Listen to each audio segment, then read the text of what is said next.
கர்த்தரை நன்றியோடு துதிக்கிறேன். தேவன் கொடுக்கிற நல்ல தருணங்கள், அந்த தருணங்களை நாம் சரியாக பயன்படுத்தி கொள்வோமானால் கர்த்தருடைய சித்தத்தின் மையத்தை விட்டு நாம் விலகி போக மாட்டோம். அதனால் இன்றைக்கு சுயமாக நிறைய தீர்மானங்களை எடுத்து சுயமாக காரியங்களை செய்ய முற்படுவதால் விபரீதமான பிரச்சனைகளுக்குள்ளே போய் நாம் மாட்டிக்கொள்கிறோம். நம்முடைய வாழ்க்கை பாதிக்கப்படுகிறது, ஊழியம் பாதிக்கப்படுகிறது, குடும்பம் பாதிக்கப்படுகிறது, விசுவாசிகளும் பாதிக்கப்படுகிறார்கள். ஆகவே நாம் அதிலெல்லாம் ரொம்ப எச்சரிக்கையாக இருக்க வேண்டிய ஒரு காலத்தில் நாம் வந்திருக்கிறோம். இன்றைக்கு நாம் பார்க்க போகிற தலைப்பு வஞ்சனையின் விபரீதங்கள். வஞ்சனையின் விபரீதங்கள். இந்த வஞ்சனை என்பது இயேசு கிறிஸ்து வருகையை குறித்த அடையாளத்தை சீஷர்கள் கேட்டபோது மத்தேயு 24ஆம் அதிகாரத்தில் அவர் முதலாவது சொன்னது வஞ்சிக்கப்படாதபடி எச்சரிக்கையாயிருங்கள் என்றார். ஏனென்றால் இந்த கடைசி காலத்தில் வரும்போது சோதனை, கஷ்டம், வேதனை, பிரச்சனை, உபத்திரம் எல்லாத்தையும் தாண்டி மேலே நிற்கிறது எது அப்படின்னா இந்த வஞ்சனை.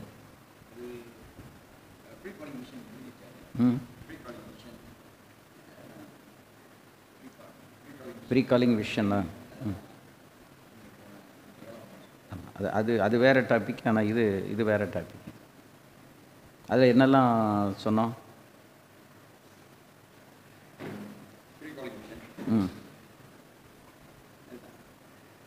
ப்ரீ காலிங் விஷன், அழைக்கப்படுவதற்கு முன்பு நமக்கு கொடுக்கப்படுகிற தரிசனத்தை குறித்து விரிவாக பார்த்தோம்.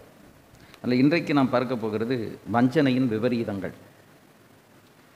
வஞ்சனையினுடைய விபரீதத்தை புரிந்து கொண்டால் நம்ம வஞ்சிக்கப்படாதபடிக்கு நம்மை ஜாக்கிரதையாக காத்துக்கொள்ள பரிசுத்த ஆவியானவர் நமக்கு உதவி செய்வார்.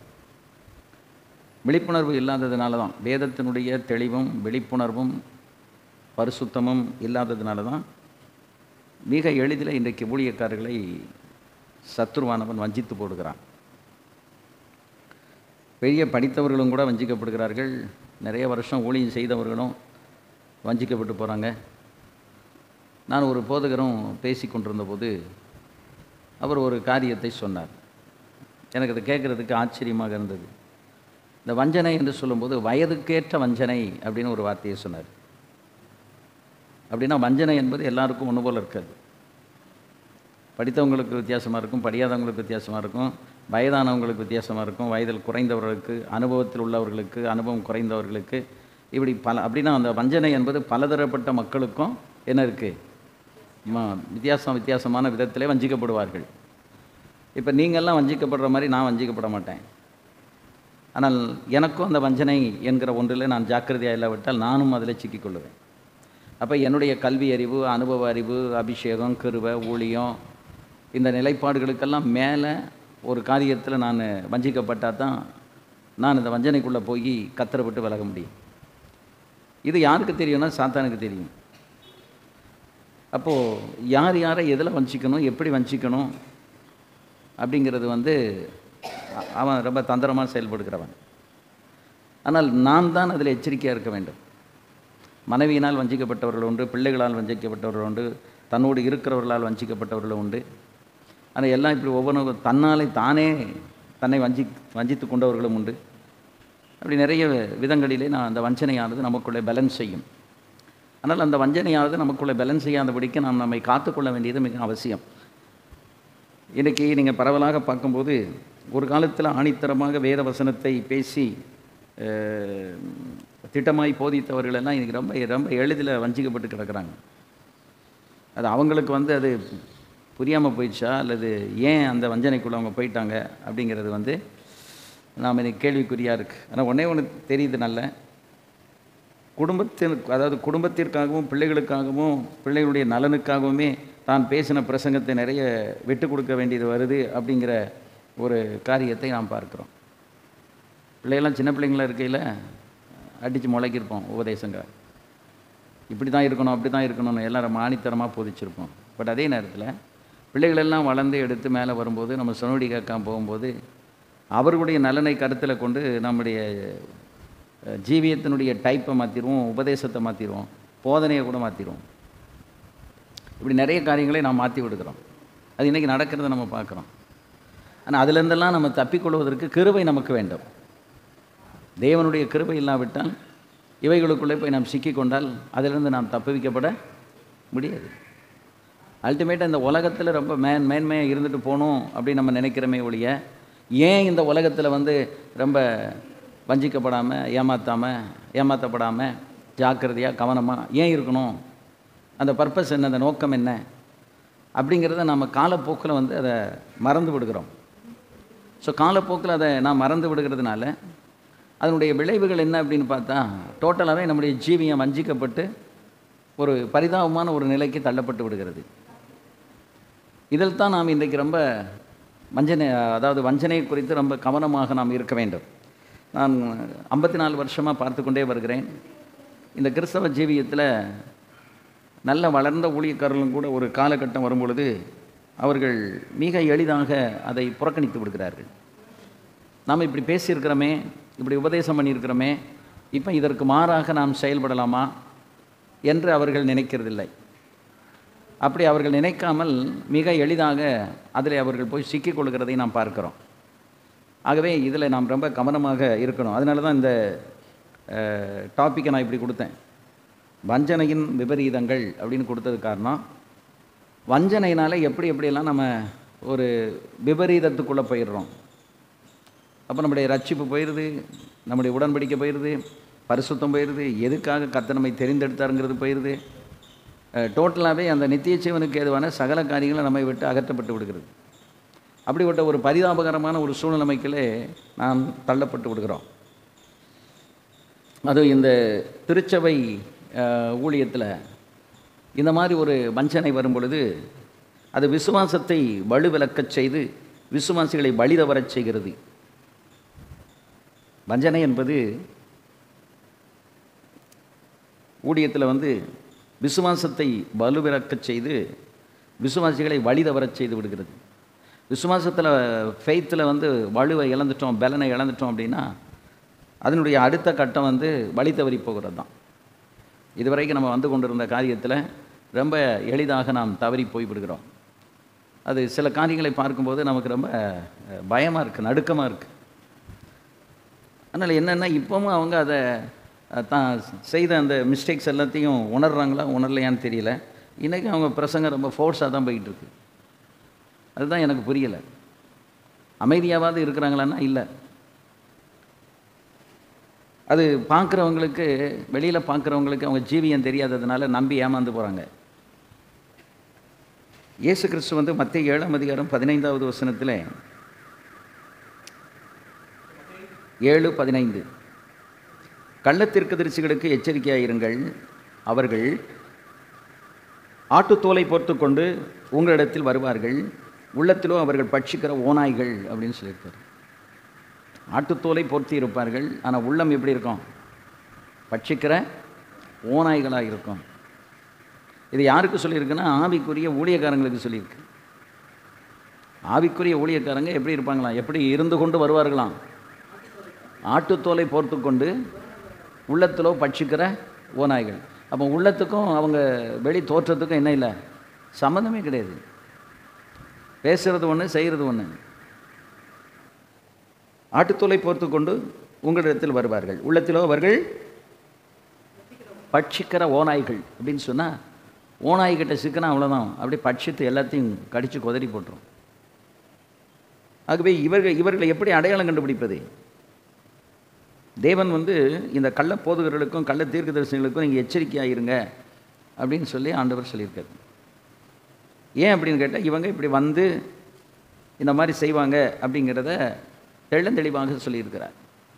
இன்றைக்கு நீங்கள் பாருங்கள், இப்போ சமீப காலத்தில் நான் கேள்விப்பட்டேன், ஒரு ஊழியக்காரன், நான் பேரை சொல்ல விரும்பவில்லை, 1,00,000 பேருக்கு மேலே அவங்களுக்கு ஃபாலோவர்ஸ் இருக்கிறாங்க.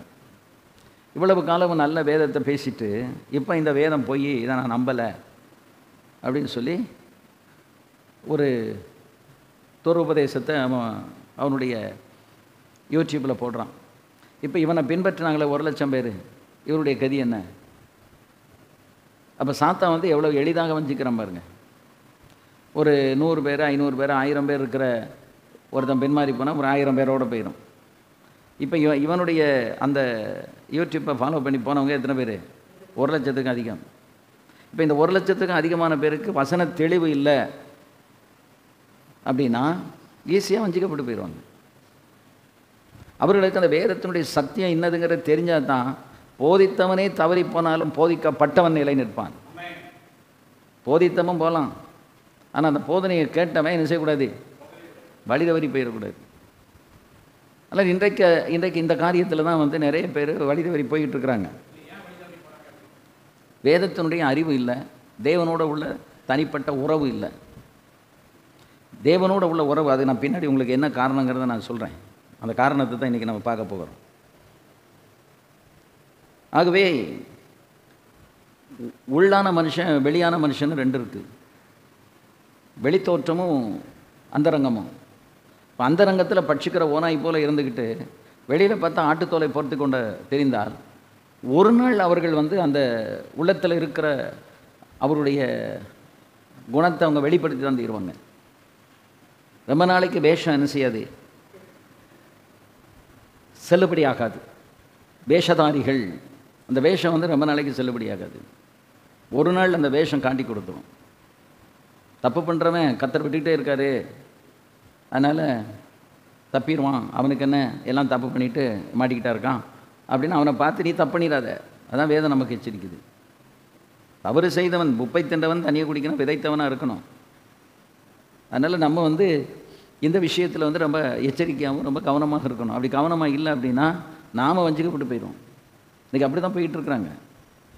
1,00,000 பேர் அவனுடைய இதை பார்க்கணுன்னா எவ்வளவு மோகமாக அவனுடைய உபதேசத்தை கேட்டுக்கொண்டிருந்தவர்கள் ஒரே நிமிஷத்தில் அவன் பல்ட்டி அடிச்சிட்டான். அந்த வேதம் போய் நான் இனி கிறிஸ்தவன் அல்ல, நான் இந்த வேதத்தை பின்பற்ற மாட்டேன் அப்படின்னு சொல்லி அறிக்கை போட்டு அவன் இப்போ வேறு மாதிரி அதை போட்டுட்ருக்கான்.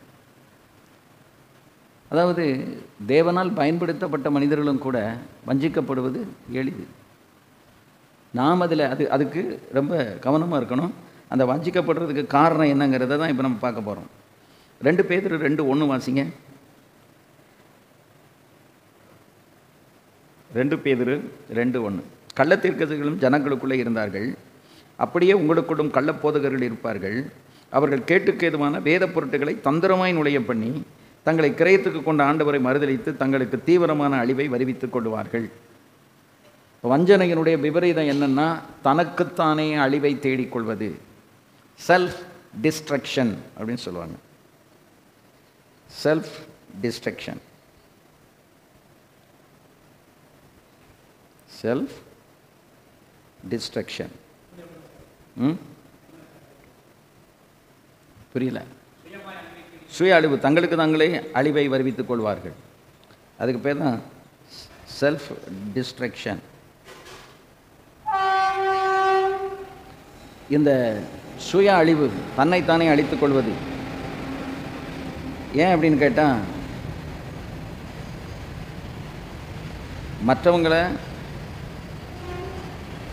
மற்றவங்களை அழிக்கிறதுக்கு முன்னாடி அவர்கள் தாங்களும் அழிந்து போவார்கள். ஆகவே அதில் ரொம்ப கவனமாக நாம் இருக்க வேண்டும். அப்படி இல்லாவிட்டால் மற்றவங்க மட்டும் கெட்டு போகிறதில்ல, போதித்தவனும் கெட்டு போகிறான். அதனால தான் அவர்கள் தங்களுக்கு தாங்களே பெரிய ஒரு அழிவை அவர்கள் வருவித்துக் கொள்கிறார்கள் என்று நாம் இங்கே பார்க்கிறோம். Self destruction. கள்ளத்தீர்க்கதரிசிகள், இந்த கள்ளத்தீர்க்கதரிசிகள் ஏன் இந்த ஈஸியாக வஞ்சிக்கிறாங்க சொல்லுங்கள் பார்ப்போம். கள்ளத்தீர்க்கதரிசிகள் வந்து கள்ள போதகர்களை விட கள்ளத்தீர்க்கதரிசிகள் ஈஸியாக வஞ்சிச்சிருவாங்க. அது காரணம் என்ன?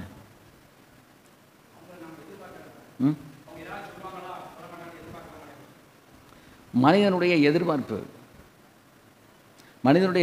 வந்து தனக்கு யாராவது ஏதாவது ஒன்றும் சொல்ல மாட்டாங்களா அப்படின்னு எதிர்பார்க்கும்போது அந்த எதிர்பார்த்தவங்களை ஈஸியாக வஞ்சிச்சிடலாம். அதான் கீழே நம்ம பார்க்க போகிறோம், சில விஷயங்களை நம்ம பார்க்க போகிறோம்.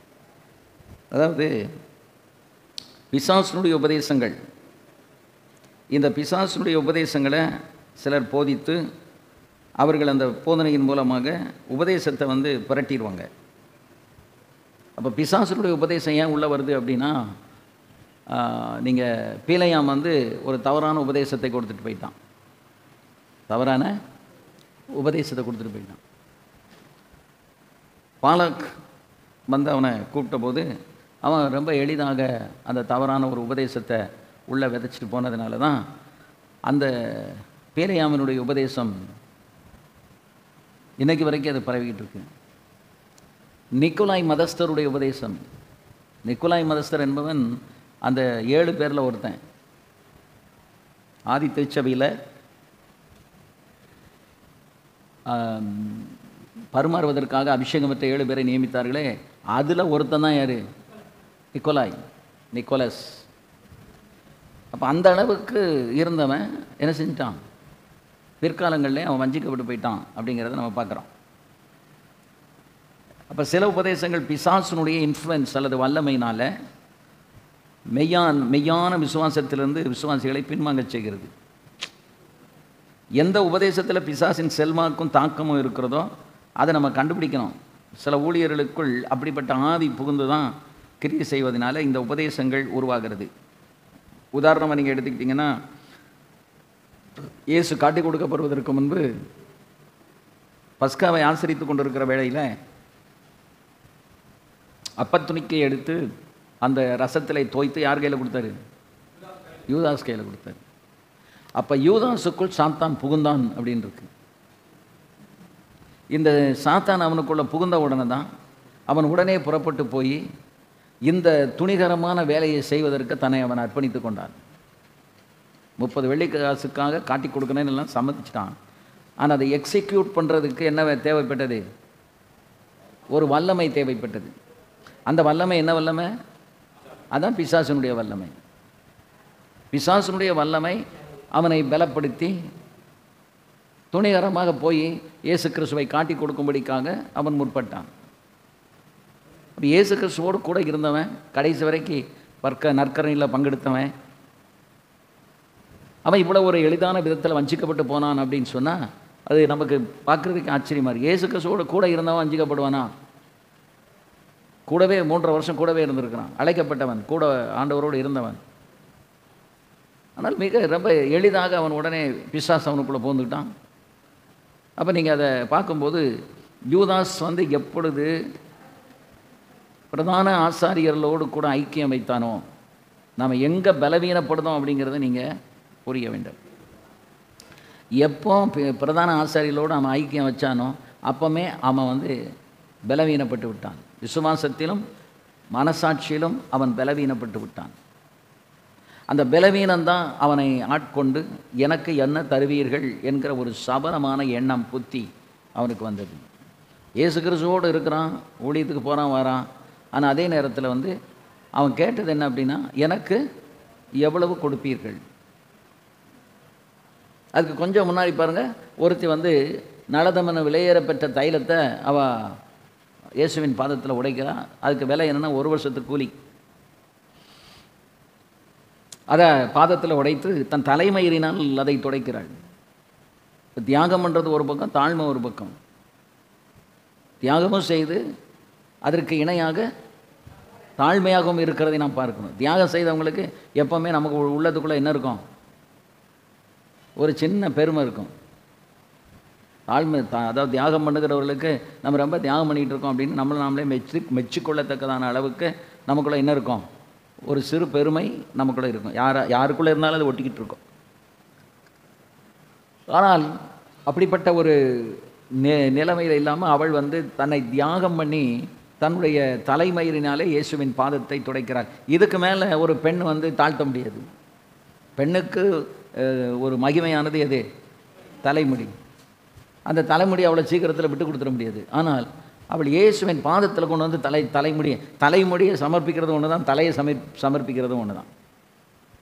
அப்போ தியாகம் ஒரு பக்கம் பண்ணாலும், தங்கிட்ட இருந்த பொருளை தியாகம் பண்ணாலும், அதையும் விட தன்னையே அவள் தியாகம் பண்ணிட்டான்.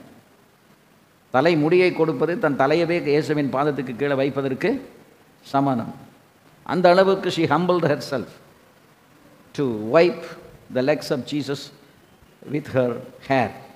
தலைமுடியினாலே பாதத்தை துடைப்பதற்கு அவள் தன்னை அர்ப்பணித்து கொண்டாள் என்று நாம் பார்க்கிறோம். அது ஒரு பெரிய ஒரு அர்ப்பணிப்பு, ஒரு தாழ்மை, ஒரு தியாகம். இதை விட ஒரு மனுஷன் தாழ்த்துறதுக்கு வேறு வழி இல்லை.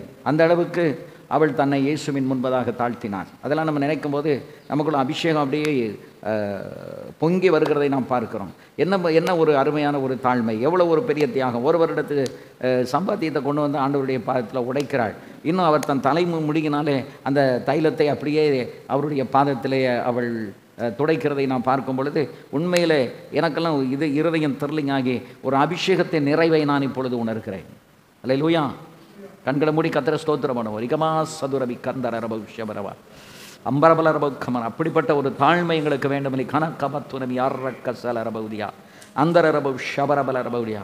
எங்களுடைய உடைமைகளை நாங்கள் ஆண்டவரே தியாகம் பண்ணுவதை விட எங்களையே தியாகம் பண்ணும்படிக்கு உங்கள் பாதத்தில் கொண்டு வந்து ஆண்டவரே மகிமையாக எண்ணப்படுகிற அந்த தலைமுடியையும் கௌரவமாக எண்ணப்படுகிற தன் தலைமுடியையும் ஆண்டவரே இயேசுவின் பாதத்தில் ரிகனகா சத்துரபி யாரக்கமந்தர ரபௌ ஷபலபலரபா அம்பரபல ரபௌ ஷபரபல ரதுரம் யாரப கந்தர ரபௌட யாரமா அந்தார ரபௌ ஷபலபல ரபௌடி யாரபக்கமா அந்தார ரபௌக்கமா. மோடு இருக்கிற ஒருவன் எனக்கு என்ன கிடைக்கும், என்ன தருவீர்கள்னு கேட்குறான். ஒரு தன்னிடத்தில் இருக்கிறதையெல்லாம் ஒரு வருடத்து சம்பளத்தை கொண்டு வந்து இயேசுவின் பாதத்தில் போடுகிறாளே என்றால் இந்த ரெண்டு பேரை நான் அந்த இடத்துல நாங்கள் ஒப்பிட்டு பார்க்கிறோம்.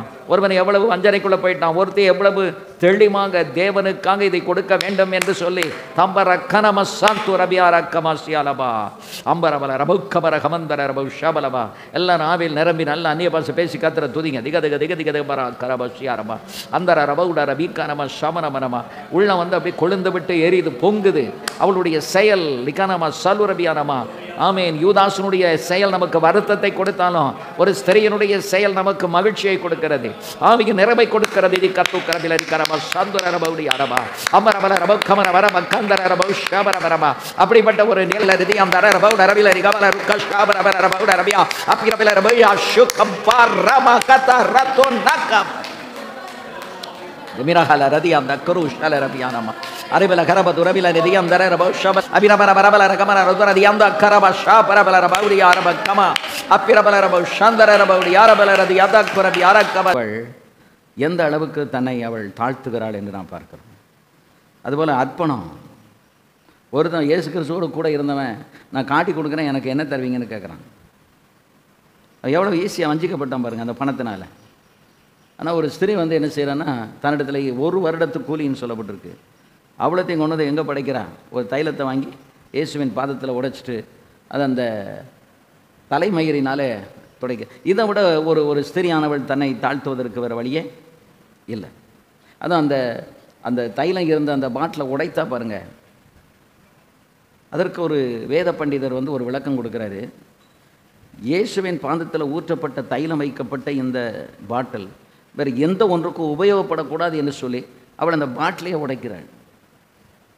அது எதை குறிக்கிறதுன்னு சொன்னால் கிறிஸ்துவுக்காக வாழணும்னு சொல்லி நம்ம அபிஷேகத்தை பெற்ற நாம் இந்த சரீரத்தை இனி வேறு எதுக்குமே கொடுத்து விடாதபடிக்கு, அந்த பாட்டிலுங்கிறது எதுனா நம்முடைய சரீரம், இந்த சரீரத்தை வேறு எதுக்கும் கொடுக்கக்கூடாதபடிக்கு இது உடைக்கப்பட வேண்டும். அதான் நொறுங்குண்ட ஆவியை தேவன் புறக்கணியார் என்று சொல்லியிருக்கிறது. அப்போ நம்ம நொறுங்கிட்டோம்னா அதை ஒரு நாள் ஆண்டவர் புறக்கணிக்க மாட்டார். இதை உடைத்து போட்டு விட்டால், உடைத்து போடுகிற அனுபவம் என்பது இனி இயேசுவை தவிர வேறு யாருக்கும் என் இருதயத்தில் இடம் இல்லை. அது இயேசுவுக்கு அர்ப்பணிக்கப்பட்ட உடனே என் இருதயத்தையும் உடைச்சி அவர் கையில் கொடுத்துட்டேன். இனி இதில் நான் இன்னும் ஒரு ஆயிலை நான் வைக்க முடியாது. நல்ல நல்ல பெர்ஃப்யூம்ஸ் வர்ற பாட்டில் ரொம்ப ஸ்டைலாக இருக்கும். அப்படிப்பட்ட பாட்டில்களை எல்லாம் நான் வந்து கலெக்ட் பண்ணி வைப்பேன்.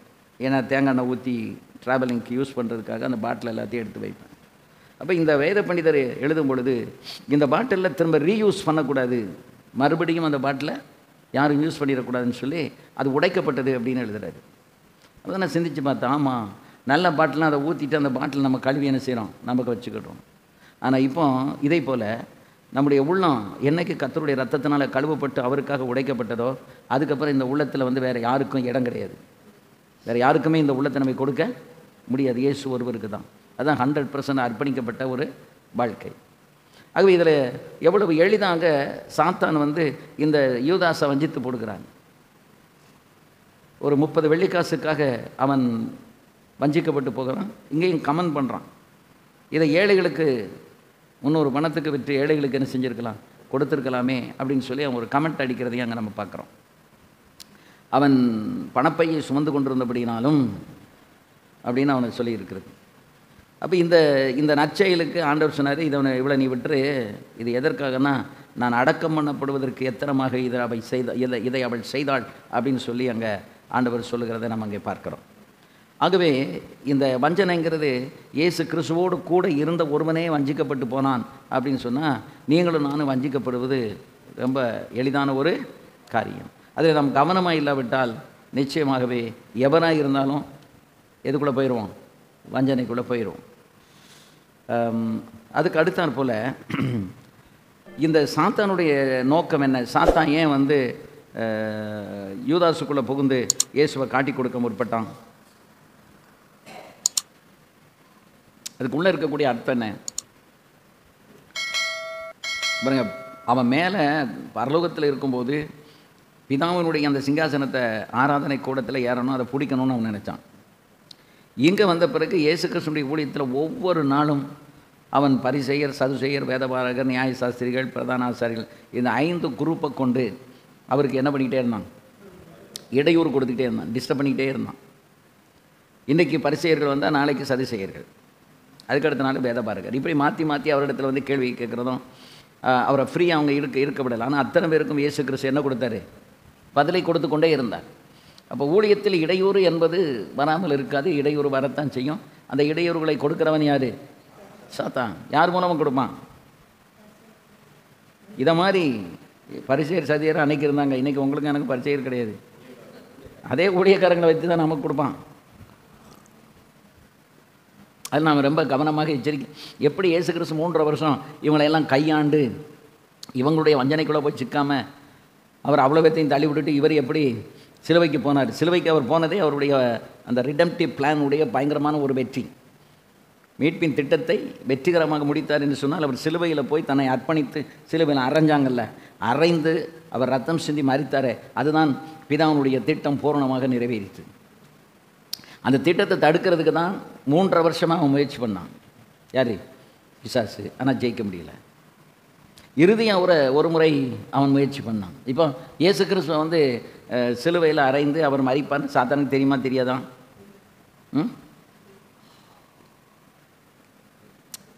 தெரியும். அப்புறம் எதுக்கு அவன் அந்த முயற்சி பண்ண இவனுக்குள்ளே புகுந்து இவனை காட்டி கொடுக்க வச்சான்? கதை முடியும்னு அவனுக்கு தெரியும். கதை முடியும்னு அவன் நினைக்கல, கதை முடியாதுன்னு அவனுக்கு தெரியும். ஆனால் முயற்சி விட்டுறக்கூடாது. நீங்களும் நான் உற்சாகத்தை எங்கே படிக்கணும் அப்படின்னா பிசாசுக்கிட்ட தான் படிக்கணும். கேட்கல?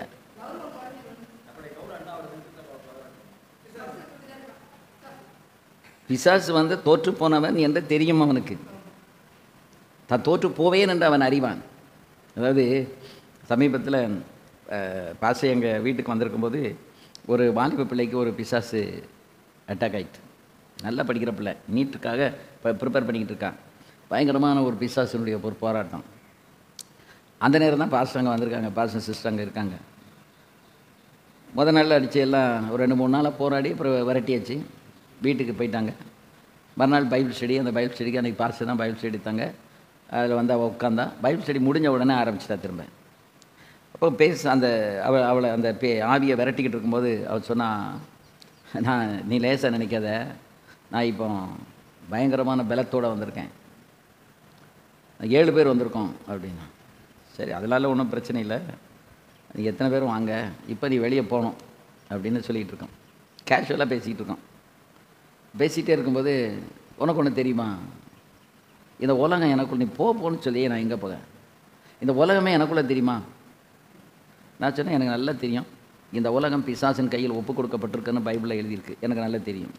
அப்புறம் எங்கே உலகமே எனக்குள்ளே, நீ எங்கே போய் சொல்லுத, நீ எங்கேருந்து வந்த அங்கே போ. அப்படி பேசிகிட்டே இருக்கும்போது நான் கேட்டேன், உலகம் உன் கையில் ஒப்பு கொடுக்கப்பட்டிருக்கிறது உண்மை, ஆனால் இயேசு இந்த உலகத்தை ஜெயித்தார் தெரியுமா உனக்கு? உலகத்தை ஜெயித்தார், பிசாசு ஜெயித்தார்னு உனக்கு தெரியுமாண்ணா? அது எனக்கு தெரியும். நான் நேற்றைக்கு போகணுன்னு தான் முடிவு பண்ணேன், இருந்தாலும் இன்னைக்கு ஒரு தடவை முயற்சித்து பார்ப்போம். நேற்றுக்கே நானே ஆனால் இன்னும் ஒரு தடவை, ஆமாம் உள்ளது, இன்னும் ஒரு தடவை நான் அதை முயற்சித்து பார்க்கவே நான் இன்றைக்கி போராடிக்கிட்டு இருக்கேன். ஆனால் இன்றைக்கி அங்கே 7 பேர் இருக்கிறோம். எத்தனை பேரும் இரு, இயேசுவின் நாமத்தில் இப்போ நீ வெளியேறு, உனக்கு ஜெயம் இல்லை அப்படின்னு சொல்லி விரட்டின பிறகு அந்த பிசாசு ஒன்ஸ் ஃபார் ஆல் போயிடுச்சு. அதுக்கு போனதுக்கு பிறகு அவங்க கொஞ்ச நாளைக்கு நான் உங்கள் வீட்டில் இருக்கிறோம் அப்படின்னாங்க. சரி வீட்டில் இருங்க, மாடியிலே அவங்கள குடும்பமாக தங்க வச்சு அப்புறம் ஒரு மாதம் இருக்கும். ஒரு மாதம் இருந்து கம்ப்ளீட்டாக நல்லா ஆன பிறகு தான், அப்போவே நல்லா ஆயிடுச்சு. இப்போ அந்த பிள்ளைகிட்ட இப்படியெல்லாம் நடந்துச்சு அப்படின்னு கேட்டால் எனக்கு அது ஒன்றுமே தெரியாது பாஸ்டர் அப்படிங்க. அது தெரியாது. அப்போ நீ தொட்டிருக்கக்கூடாதுல்ல, என்னுடைய பாதத்தை நீ தொட்டிருக்கக்கூடாது. அது தப்பு தான், தொட்டே தப்பு தான். தெரியாமல் பட்டுட்டு நான் தொட மாட்டேன் தள்ளி அப்படி அங்கே போய் தள்ளி. அப்போது பிசாசுக்கு நாம் நமக்குள்ளே கத்தர் இருக்கும்போது பிசாசு பயந்து என்ன செய்கிறான்? நடுங்குகிறான். பிசாசு பயந்து நடுங்குகிறான். அவனுக்கு தெரியும் இயேசு கிறிஸ்துவை நாம் இப்பொழுது யூதாஸ் மூலமாக காட்டி கொடுத்தாலும், அவர் சிலுவையில் போய் மரித்தாலும் அவர் என்ன செய்ய மாட்டார், இதோட மரணத்தோடு நின்று போகிறதில்லை, அவர் 3ஆவது நாள் உயிர் தெழுவார் என்று அவனுக்கு தெரிந்திருந்தாலும் நம்மை ஜெயிக்க முடியாது என்று தெரியும், இயேசுவை ஜெயிக்க முடியாது என்று தெரியும். பால் மட்டும்தான் ஆடிக்கிட்டு இருக்குன்னு அவனுக்கு தெரியும். ஆனாலும் அவன் ஒவ்வொரு முறையும் அதை முயற்சிக்கிறதை நான் பார்க்கும். அதில் தான் நான் சொல்ல வந்தேன், ஊழியக்காரங்களாகிய நாம் எந்த விதத்திலும் சோர்ந்து போயிடக்கூடாது, எந்த விதத்திலும் சோர்ந்து விடக்கூடாது. அப்படி சோர்ந்து விடாதபடிக்கு நாம் திரும்ப திரும்ப கர்த்தருடைய வேலையை செய்து கொண்டே இருக்க வேண்டுமே ஒழிய, ஏதாகிலும் ஒரு கஷ்டம் ஒரு துன்பம் வந்ததுனால நம்ம சோர்ந்து இனி என்ன ஊழியம், இனி என்ன நம்ம செய்வது என்று என்ன செய்யக்கூடாது, எண்ணி விடக்கூடாது. அப்படி எண்ணம் வைப்பது அதுதான் வஞ்சனை. அப்படி ஒரு எண்ணத்தை நமக்குள்ளே உருவாக்க நினைப்பது, அப்படி ஒரு எண்ணம் நமக்குள்ளே உருவாகி நம்ம அப்படி கொஞ்சம் ஜெபம் பண்ணுறதை விட்டுருவோம், ஊழியம் செய்கிறதை விட்டுருவோம், பிரசங்கம் பண்ணுறதை விட்டுருவோம், அப்படி தளர்ந்து விடுவோமா என்று ஒரு முயற்சி எடுக்கிறான் யார்? பிசாசு. அப்போ நமக்கு நெருக்கங்கள்லாம் நம்ம என்ன நினைக்கிறோம், என்னடா இது எப்போ பார்த்தாலும் இப்படி நெருக்கங்களும் துன்பங்களும் வந்துக்கிட்டே இருக்குது அப்படிங்கிற ஒரு சலிப்பு வருதா வரலையா? இடையிடையே விடுகிறது. அது வர்றதுக்கு காரணம் என்னென்னா, ஆவியில் கொஞ்சம் சோர்ந்து போயிட்டோம்னு அர்த்தம். எப்போ சரீரத்தில் சோர்வு ஏற்படுதோ அப்போ நம்ம பலவீனப்பட்டோன்னு அர்த்தம். போதுமான போஷாக்கு இல்லை, சரியான சாப்பாடு இல்லை, ஆட்டோமேட்டிக்காக சரீரம் என்ன செய்யும், கீழே இழுத்துரும். அதுபோல் ஆவியிலே நமக்கு நல்ல போஷாக்கு வேணும், நல்ல தைரியப்படுத்தணும், உற்சாகப்படுத்தணும். அந்த உற்சாகம் நமக்கு இருக்குமானால் எத்தனை பிரச்சனைகள் வந்தாலும் சரி அதையும் சமாளிப்பதற்கு தேவன் நமக்கு கிருபை கொடுப்பார் என்று கிருபையை நம்பி முன்னால் ஓடிக்கிட்டே இருப்போம். திறமையை நம்ப மாட்டோம், எதை நம்புவோம்? கிருபையை நம்பி நம்ம ஓடிக்கொண்டே இருப்போம். ஆகவே பிசாசுடைய நோக்கம் எப்படியாவது இவன் உயிர்த்தெழுவார் என்பதை சாத்தான் அறிந்திருந்தாலும் யூதாசை கொண்டு தான் செய்ய வேண்டுவதை செய்ய வேண்டும் என்று விரும்பி அவன் ஒருத்தனுக்குள்ளே புகுந்துட்டான். இன்றைக்குமே மனிதர்கள் நல்லவங்க தான், ஆனால் அந்த மனிதர்களுக்குள்ளே புகுந்திருக்கிற ஆவி தான் அவங்களுக்குள்ள அந்த கிரியை செய்கிறது. மூர்க்கத்தின் ஆவி, கோபத்தின் ஆவி, எரிச்சலின் ஆவி, கலகத்தின் ஆவி, பொய்யின் ஆவி, வஞ்சிக்கிற ஆவி, வேசித்தனத்தின் ஆவி, விபச்சாரத்தின் ஆவி, ஏமாற்றுகிற ஆவி, எல்லாமே என்னது? ஒவ்வொரு ஆவி. அப்போ இந்த ஆவிகள் யாருக்குள்ளே உள்ள போய் இருக்குதோ அந்த ஆவியின் சாயல் அவங்களுக்குள்ளே தெரியும். அவங்க செய்கிற செயலை வச்சே அவங்க எந்த சாயலை உடையவர்கள் என்பதை நீங்கள் கணித்து கொள்ளலாம், தெரிந்து கொள்ளலாம். அவங்க தேவனுடைய சாயலில், நம்ம எல்லோரும் எதில் படைக்கப்பட்டவங்க? தேவ சாயல். அந்த சாயலை நம்ம இழந்துட்டோம். திரும்பி ஆண்டவர் ரட்சிப்பை கொடுத்தாரு. ரட்சிப்பை கொடுத்த பிறகு நமக்குள்ள பரிசுத்தாவியின் அபிஷேகத்தை ஏன் கொடுத்தார் அப்படின்னா, இழந்து போன சாயலை திரும்ப நாம் பெறுவதற்குத்தான் ஆவியானவர் நமக்கு என்ன கொடுக்கப்பட்டிருக்கிறார்? அபிஷேகத்தை கர்த்தர் கொடுத்துருக்கிறார். அபிஷேகத்தில் நம்ம நிரம்ப நமக்குள்ளே என்ன சாயல் வந்துக்கிட்டே இருக்கும்? அந்த தேவ சாயல் மறுபடியும் நமக்குள்ளே வந்துக்கிட்டே இருக்கும். அதனால் அபிஷேகத்தில் நிரம்பி இருக்கிறவங்க மன்னிப்பாங்க. அந்த ஆவிக்குரிய கனிகள் 9 அவங்களுக்குள்ளே வெளிப்படும். நல்ல தேவ சாயலை நம்மளை பார்க்குறவங்க பழகிறவங்க எல்லாருமே அவங்க என்ன செய்வாங்க? தேவ சாயலுக்குள்ளே அவங்க கடந்து வருவாங்க.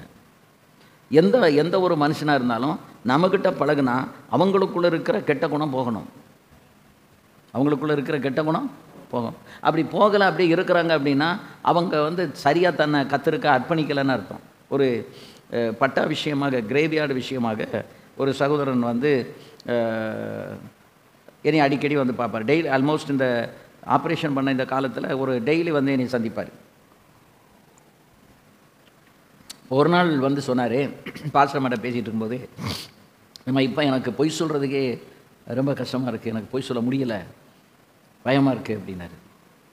என்ன விஷயம் அப்படின்னு பாஸ்டர்மா கேட்டாங்க. பாசியாட்ட டெய்லி உட்காந்துட்டு பேசிட்டு போனதுனால எனக்கு இப்போ பொய் சொல்கிறதுக்கே மனசாட்சி இடம் கொடுக்க மாட்டேங்க, இப்போ நல்லவனாக மாறிக்கிட்டு இருக்கேன் அப்படின்னாரு. அதுக்கப்புறம் இப்போ போன 2 நாளைக்கு முன்னாடி ஒரு நாள் என்கிட்ட பேசி ஒரு விஷயமா அவர்கிட்ட செய்ய சொன்னோம். அந்த விஷயமா டிஸ்கஸ் பண்ணிக்கிட்டு இருக்கும்போது அதை எல்லாம் செய்கிறதுக்கு ஒத்து வந்து காரியம் செய்யணும்னு இருக்கும்போது அவர் வந்து அதை கொஞ்சம் இப்போ வேண்டாம் அப்புறம் பார்த்துக்கலாம் அப்படிங்கிற மாதிரி சொல்லிட்டார். அது இவருக்கு அன்றைக்கி முழுவதும் அலைந்து தேடி போய் எல்லாம் அந்த விஷயங்களை செய்து முடிய போகிற நேரத்தில் இப்படி சொல்லிட்டாருன்னு அவர் கொஞ்சம் வருத்தமாயிட்டு. அப்போ அவர் என்கிட்ட சொன்னார், உங்களுக்காக நான் அதை அப்படியே அமைதியாக விட்டுட்டேன், இல்லைன்னா நான் அப்படி சாமானியமாக விட மாட்டேன்.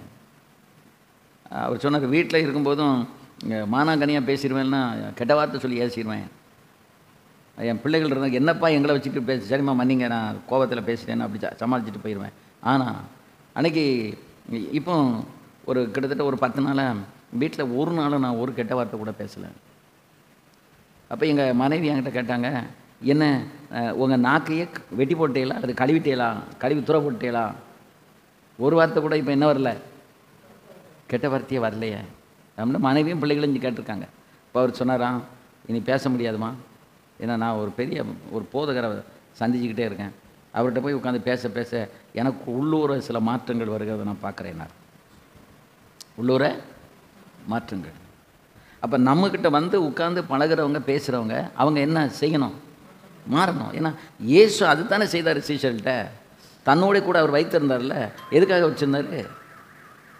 இயேசுவின் சாயலிலே அவர்கள் வளரணும், இயேசுவின் சாயலில் வந்துடணும் அப்படிங்கிறதுக்கு தான் கூடவே வச்சுருந்தார். இப்போ இன்றைக்கு நம்ம கூட வச்சுருக்கிறவங்க அதுக்கு தான் இந்த பயிற்சி என்பது மாதம் ஏன் வரணும்? ஏதோ வருஷத்துக்கு ஒரு தடவை ஒரு பிரசங்கம் பண்ணிட்டு போகலாம். இது பிரசங்கம் அல்ல, இது நாம் உருவாக்கப்படுவதற்கும் நம்முடைய சாயல் மாறுவதற்கும் நாம் இன்றைக்கி எடுத்து பேசுகிறோமே வஞ்சனையின் விபரீதங்கள், அந்த விபரீதங்களுக்குள்ளே போய் நம்ம சிக்கிக்கொள்ளாதபடிக்கும் நம்மை தப்புவித்து உருவாக்கப்படுவதற்கான ஒரு கூட்டம் தான் இந்த கூட்டம். இதில் வந்து நம்ம எல்லாரும் இதற்கு உடன்படுவாங்கன்னா உடன்பட மாட்டாங்க. ஆனால் அதற்கு உடன்பாடு உள்ளவர்களை கர்த்தர் கொண்டு வருவார். அவங்க அந்த செய்தியை கேட்பாங்க, அவங்க கர்த்தருக்குள்ளே தங்களை திடப்படுத்திக் கொள்வாங்க, அந்த சாயல்லாம் மாறுவாங்க. அதுதான் இயேசு கிறிஸ்து 12 பேரை எடுத்து அவர் இங்கேருந்து போகும்போது 11 ஒருத்தன் போயிட்டான், 11 பேர். அந்த 11 பேருக்குள்ளே எதை கொடுத்துட்டு போயிட்டாரு? தன்னுடைய சாயலை கொடுத்துட்டாரு. அப்போ தன்னுடைய சாயல் இருந்தால் தான் இயேசு இந்த உலகத்தில் என்ன நிறைவேற்றணும்னு நினைச்சாரோ அதை நிறைவேற்ற முடியும். இயேசுவினுடைய சாயல் சீஷர்களுக்குள்ளே இல்லை அப்படின்னா இயேசு எதை நிறைவேற்ற வந்தாரோ அதை அவர்களால் நிறைவேற்ற முடியாது. அதுக்காகத்தான் தன்னுடைய சாயலை, அதான் என் சமாதானத்தை உங்களுக்கு நான் வைத்து போகிறேன், அது மற்றவர்களுக்கு கொடுக்கிற பிரகாரமான சமாதானம் அல்ல. அப்போ ஆண்டவருடைய அந்த சாயல், நீங்கள் நல்ல நல்ல மனிதர்களோடு கூட நீங்கள் பழக அவங்க சாயல், அவங்களுடைய எண்ணங்கள் நமக்குள்ளே பிரதிபலிக்க ஆரம்பிக்கும். ரத்தன் டாட்டா இறந்துட்டார். அவர் இறந்த பிறகு இந்தியா முழுவதும் உலகம் முழுவதும் பேசுபொருளாக மாற்றப்பட்டு விட்டது. ஒரு ஒரு ஒரு அவருடைய அலுவலகத்தில் வேலை பார்க்கிற ஒரு நபரை குறித்து போட்டுருந்துச்சு. இரவு நேரங்களில் இந்த நாய்கள் அங்கும் இங்கும் சுற்றித் திரிவதனால வண்டி ஓட்டிகிட்டு வர்றவங்களுக்கு நாய் இருக்கதே தெரியாமல் நாயை அடிச்சிருந்தாங்க. அப்போ அவர் என்ன பண்ணாராம், ரிஃப்ளெக்டர் ஸ்டிக்கரை வந்து துணியில் இந்த காலர் மாதிரி தச்சு அந்த பகுதியில் அவர் இருக்கிற பகுதியில் இருக்கிற நாய்களுக்கெல்லாம் மாட்டி விட்டாராம். அப்போ நிறைய பேர் அவருக்கு ஃபோன் பண்ணி சொன்னாங்களாம், எங்கள் ஏரியாவில் அதை கொஞ்சம் செய்யுங்க, இல்லை நிறைய நாய்கள் அடிபட்டு சாகுது அப்படின்ட்டு. அப்போ இது ஏன் நாம் சம்பளத்தில் இதுக்கு மேலே என்னால் செய்ய முடியாது அப்படின்னு அவர் ஒரு இமெயில், அவர் உள்ளே தான் வேலை பார்க்காரு, அவர் ஒரு மெயில் அனுப்புனாராம் ரத்தன் டாட்டாவுக்கு.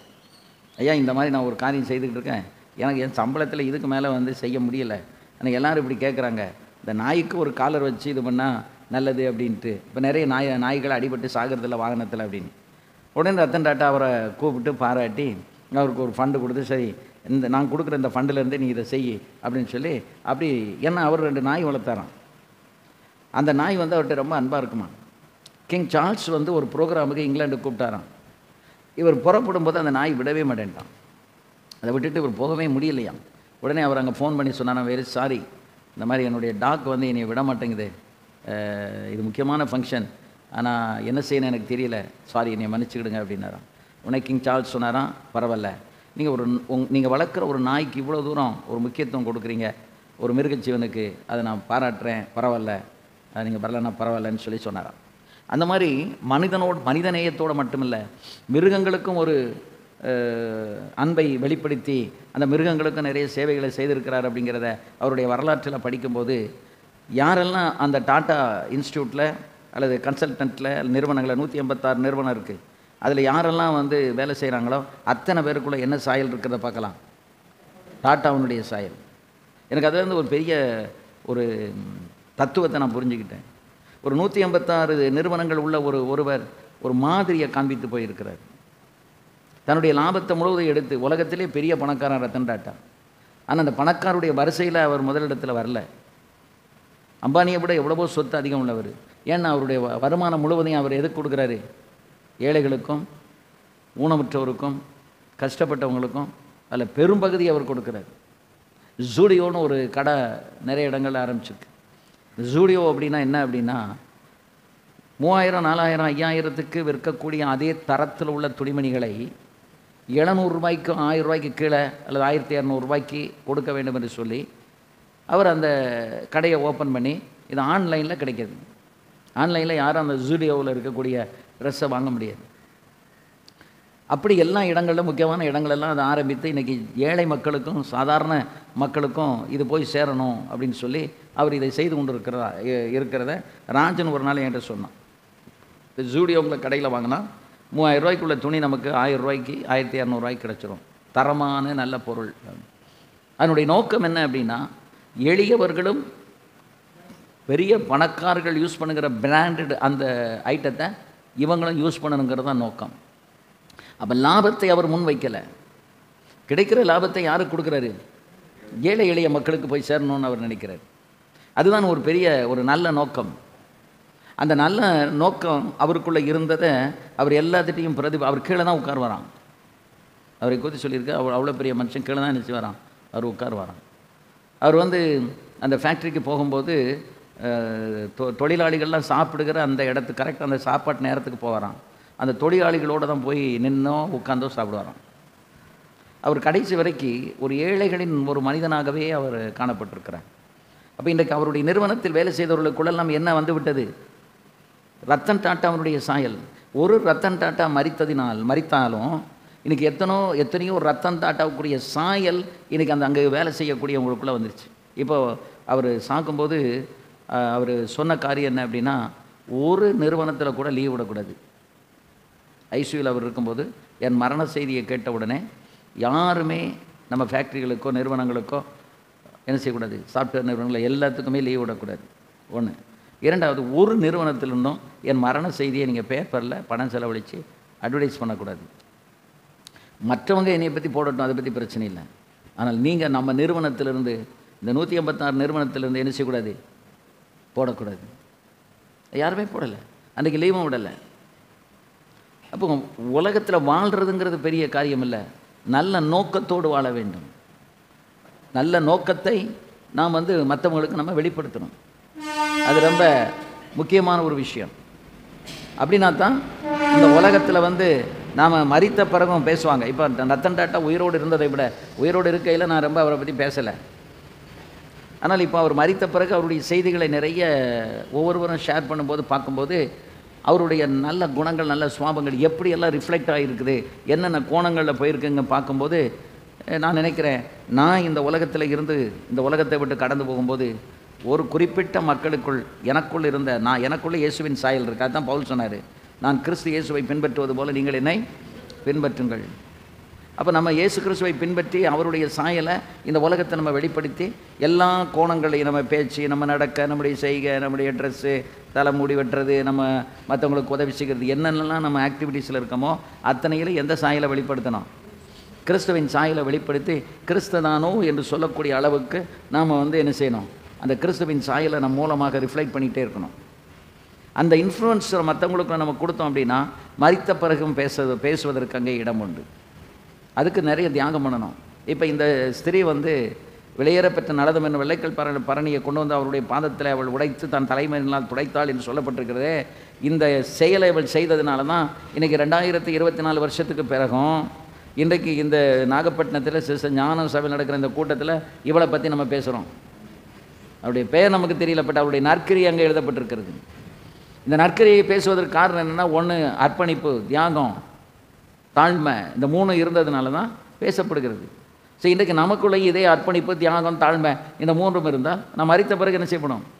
பேசப்படும். நம்ம எத்தனை பேருக்கு உதவி செய்தோமோ இன்றைக்கி தெரியாது. ஆனால் பின்னாடி நம்ம இந்த உலகத்தை விட்டு கடந்து போன பிறகு இவர் தான் எனக்கு இவ்வளோ உதவி செய்தார், இவர் தான் எனக்கு இந்த காரியத்தை செய்தார், ஏன்னா நாம் யாருக்கெல்லாம் உதவிகளை செய்தோமோ அவர்களெல்லாம் வந்து நம்முடைய சரீரத்துக்கு முன்பதாக நின்று சாட்சி கொடுப்பார்கள்.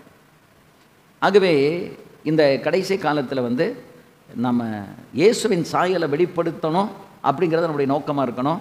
அந்த வெளிப்படுத்துவதற்கு இடையூறாக இருப்பது தான் சாத்தானுடைய தந்திரம்.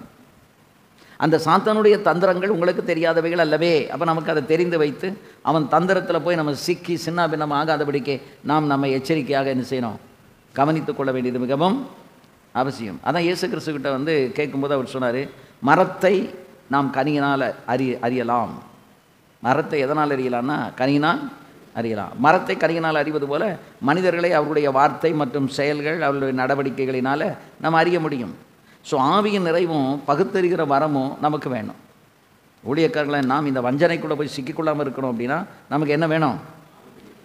ஆவியின் நிறைவும் பகுத்தறிகிற வரமும் நமக்கு வேணும். யோவான் எழுதும் பொழுது கர்த்தருடைய நாளிலே ஆவிக்குள்ளானான்.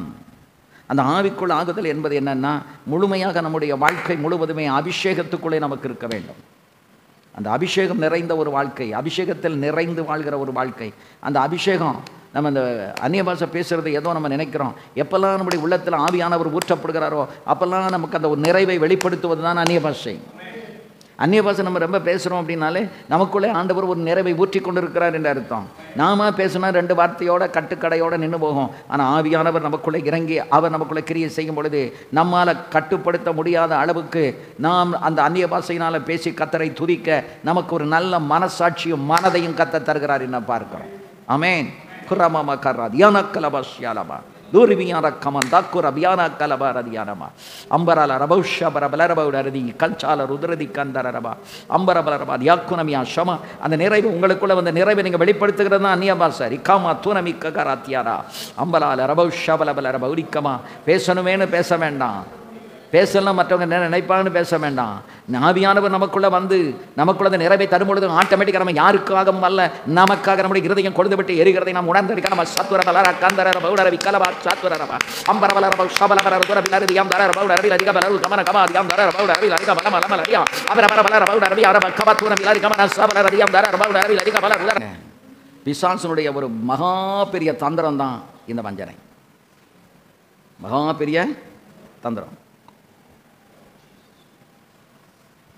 பல கோணங்களில் வஞ்சிப்போம். அதில் பிரதானமாக நிறைய பேர் வஞ்சிக்கப்படும் போது இயேசுவின் வருகை சமீபித்து விட்டதுன்னு தெரிந்து கொள்ளுங்கள் என்று ஆண்டவர் அங்கே உரைக்கிறதை நாம் பார்க்கிறோம்.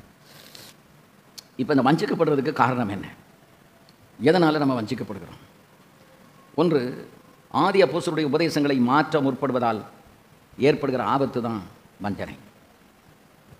ஆதி அப்போஸ்தலருடைய உபதேசங்களை மாற்ற முற்படுவதால் ஏற்படுகிற ஆபத்து.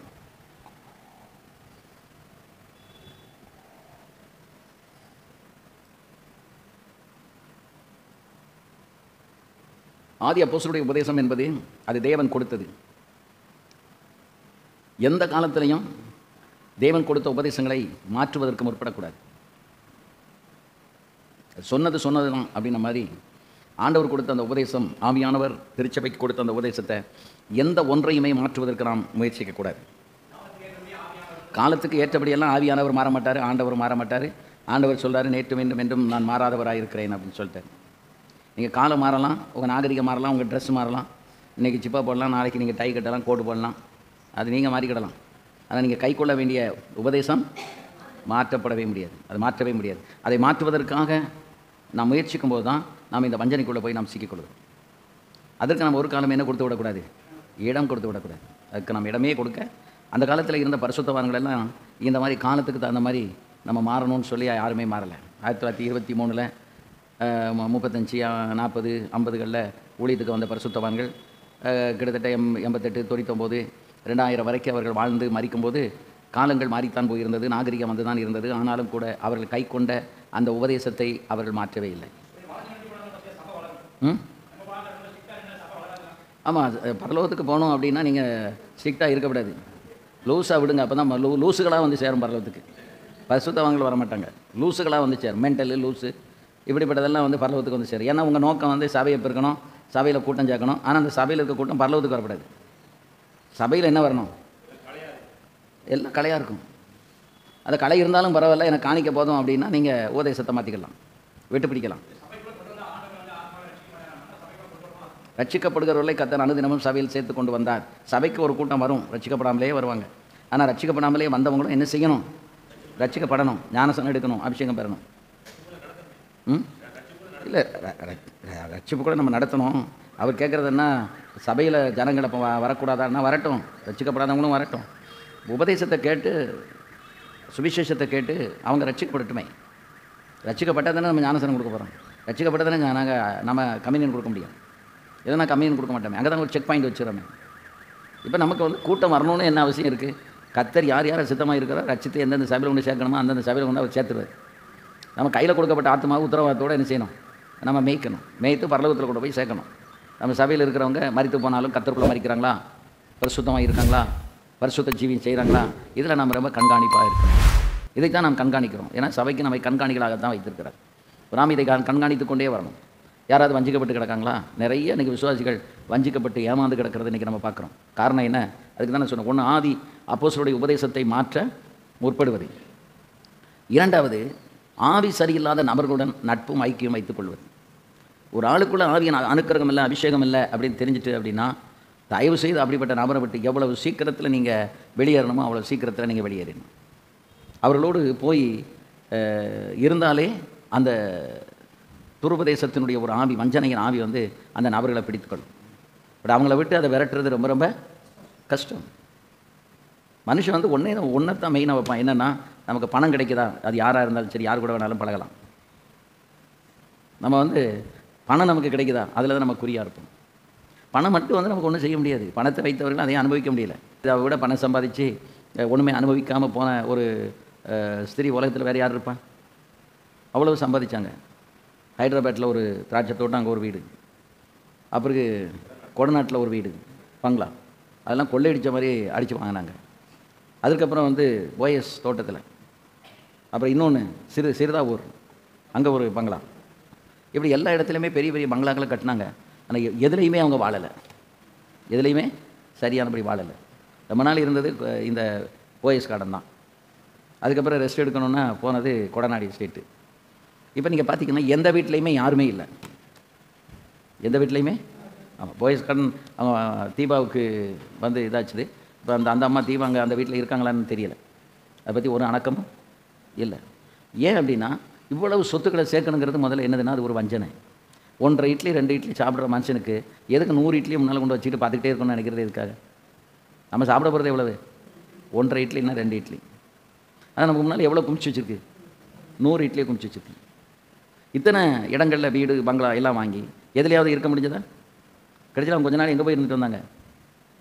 ஜெயிலில் போய் உட்காந்துட்டு இருந்தாங்க. இந்த ஜெயிலில் இருந்ததனுடைய தாக்கம் தான் வீட்டுக்கு வந்த, அதுவும் அந்த இடையில திரும்ப சுப்ரீம் கோர்ட்டில் போட்டு அந்த கேஸ் நடக்கும்போது தான் அவங்க எங்கே இருந்தாங்க? வீட்டில் இருந்தாங்க. ஆனால் அந்த கேஸ் முடிகிறதுக்குள்ளே இவங்க நினச்சினாங்க செத்து குற்றவாளின்னு சொல்லி தீர்ப்பு வர்றதுக்கு முன்னாலேயே இவங்க செத்து போகிறாங்க. அப்போ இந்த உலகத்தில் ஆவி சரியில்லாதவங்களோட நட்பும் வைக்கக்கூடாது, ஐக்கியம் வைக்கக்கூடாது.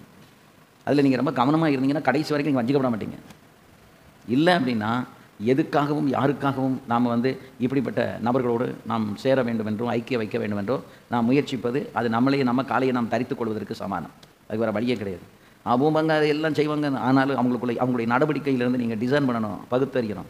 அப்படி பகுத்தறிய தெரியலை அப்படின்னா பகுத்தறிய தெரிந்தவர்களோடு நீங்கள் வாசம் பண்ணுங்கள். உங்களுக்காக அவர்கள் சில ஆலோசனைகளை சொல்லுவார்கள். இல்லை என்றால் நாம் வஞ்சிக்கப்பட்டு ஏமாந்து போயிடுவோம். அது வேறு வழியே கிடையாது. நட்பும் ஐக்கியமும் நல்ல அப்போஸ்தலருடைய உபதேசங்களை கொண்டவர்கள். ஆவி சரியில்லாதவர்களோடு நாம் இணையக்கூடாது, நடக்கக்கூடாது. எங்கள் உலகம் முழுவதும் சரி, எங்கே போனாலும் சரி, நம்ம உருப்படியாக இருக்கணும். நமக்கு ஒரு நேரம் சாப்பாடு கிடைக்கும், தங்கிறதுக்கு ஒரு இடம் கிடைக்கும், வைக்கணும்னாலும் அதிலேயே நமக்கு பல விதங்களில் வஞ்சிக்கப்பட்டு போவோம், ஏமாற்றப்பட்டு போயிடும். அதில் நம்ம ரொம்ப கவனமாக இருக்கணும். இல்லை அந்த தவறான நட்பும் தவறான ஐக்கியமும் வைத்துக்கொள்ளும்போது அது நம்மளே அழித்ததற்கு சமானம். மூன்றாவது, அபிஷேகத்தையும் ஆவியானுடைய நடத்துதலையும் தேவனுடைய எச்சரிப்பையும் இழந்து விடுதல். அபிஷேகம், ஆவியானவருடைய நடத்துதல், leading of the Holy Spirit. திரும்ப தேவ ஆவியானுடைய எச்சரிப்பு, அந்த தேவ எச்சரிப்பு, அந்த எச்சரிப்பை விட்டு ஒரு நாள் நம்ம வலதுபுறம் இடதுபுறம் நம்ம விலகக்கூடாது. தேவன் நம்ம கூட இருந்தால் தான் நம்மளை எச்சரிப்பார், நம்மளையே அவர் எச்சரிப்பார். நம்ம ஊரில் உள்ளவங்களுக்கெல்லாம் சொல்லிக்கிட்டு இருப்போம், ஆனால் நம்மளே விட்டுருவோம். அதில் நம்ம ரொம்ப ரொம்ப ஜாக்கிரதையாக இருக்கணும். ஒரு காரியத்தில் ஒரு தோல்வி வந்த பிறகு நான் ரொம்பவே சீரியஸாக என்ன நானே ஆராய்ந்து பார்க்க ஆரம்பித்தேன். இவ்வளவு தெளிவுள்ள நானே இந்த ஒரு காரியத்தில் ஒரு தோல்வியை தழுவ வேண்டியதாயிடுச்சே அப்படின்னு சொல்லி அது ரொம்ப எனக்கு அந்த ஒரு பாதிப்பாகி விட்டது மனதுக்குள்ளே. ஏன்னா எல்லாருக்கும் போதிக்கிறோம், நம்ம போதிக்கிற நாம் வந்து ஓட்ட விட்டுறக்கூடாது. அதில் ரொம்ப நம்ம கவனமாக இருந்திருக்கணும். அப்படி அந்த நடத்துதலை ஏதாவது ஒரு இடத்துல நம்ம வந்து இழந்து விடுகிறோம், ஆவியானுடைய நடத்துதலை. எச்சரிப்பீங்க. 4வது, உலக ஆதாயத்தை முன்னிறுத்துவது. வஞ்சிக்கப்படுவதற்கு பிரதானமான பாயிண்ட் என்னது? உலக ஆதாயத்தை உலக ஆதாயத்தை முன்னிறுத்துவது ஒரு பெரிய கேடு. நமக்கு தேவைகள் அதிகம் இருப்பதால் நம்முடைய மனம் பணத்திலேயே குறியாக இருக்கிறது. எப்பவும் நம்ம மனம் எதில் குறியாக இருக்குது? எதனால்? தேவைகள் அதிகமாக இருக்கிறது, வருமானம் நமக்கு மிக குறைவு. அப்போ அதிகமான தேவைகள் நமக்கு இருக்கும்போது அந்த தேவைகள் சந்திக்கப்படுவதற்கு ஏதாவது ஒரு விதத்தில் எதையாவது ஒரு முயற்சி பண்ணி என்னத்தையாவது ஒன்று செய்து அந்த மாதிரி ஒரு ராங் ஆட்டிடியூடில் நம்ம போயிடும். அதில் நம்ம போயிட்டோம் அப்படின்னு சொன்னால் திரும்ப மீண்டு வருவது மிகவும் கடினமான ஒரு காரியம். ஆதாயத்தை முன்னிறுத்துவது, உலக ஆதாயத்தை. நமக்கு தேவைகள் அதிகம் இருப்பதால் நம்முடைய பணம் நம்முடைய மனதிலேயே அது ஒரே குறியாக அது மாறி விடுகிறது. பணம் சம்பாதிக்கணும், பணம் வேணும், பணம் வேணும், பணம் வேணும் அப்படிங்கிற அந்த ஒரே நோக்கம் நமக்குள்ளே வந்து விடுகிறது. கர்த்தர் நமக்கு அதை மன்னிப்பாரா? அப்படிப்பட்ட சிந்தனைகள் வராதபடி ஆவியானவர் அதை வெளியேற்றி போடுவாராக. அல்லேலூயா. இதில் இந்த ஒரு சிந்தனைக்குள்ளே போய் சிக்கிக் கொண்டவர்கள் தான் மீண்டு வர முடியாமல் அதை தத்தெடுத்து கொண்டிருக்கிறார்கள். ஆனால் உங்களை என்னையும் தேவனாகிய கர்த்தர் அருமையாக நம்மை காத்துக்கொண்டார் இதுவரைக்கும். ரிக்காரபா சாலுரபியாரபா அந்தரபா ஷாரரபா உடியாரபா கந்தரபா ஷாரபா. ஆமேன், ஆமேன், ஆமேன். தோத்திரம், தோத்திரம், தோத்திரம். ஆகவே அதில் நம்ம ரொம்ப கவனமாக இருக்கணும். காலையில் நான் உட்காந்து ஒரு விஷயத்தை நான் சிந்தித்து கொண்டிருந்தேன். அது என்ன அப்படின்னு கேட்டிங்கன்னா, இந்த வஞ்சனங்கிறது அதிகமாக யார் வஞ்சிக்கப்படுறாங்க? அது சொல்லுங்கள். அதிகமாக வஞ்சிக்கப்படுவது யார்?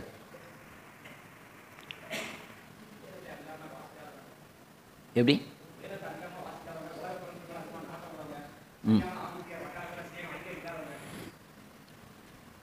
சுருக்கமாக ஒரே வரியில் நான் பதில் எதிர்பார்க்குறேன். கிறிஸ்தவங்க எல்லாரும் வஞ்சிக்கப்பட்டு போகலை. சிஎஸ்ஐ யாராவது வஞ்சிக்கப்பட்டிருக்காங்களா? கேத்தலிக் வஞ்சிக்கப்பட்டிருக்காங்களா? லுத்தரன், பிரதரன், ஆங்கிலிக்கன், ஆவிக்குரிய சபைகள் தான் வந்து வஞ்சிக்கப்படுது. ஆவிக்குரிய ஊழியக்காரன் தான் வஞ்சிக்கப்படுது. அது காரணம் என்ன?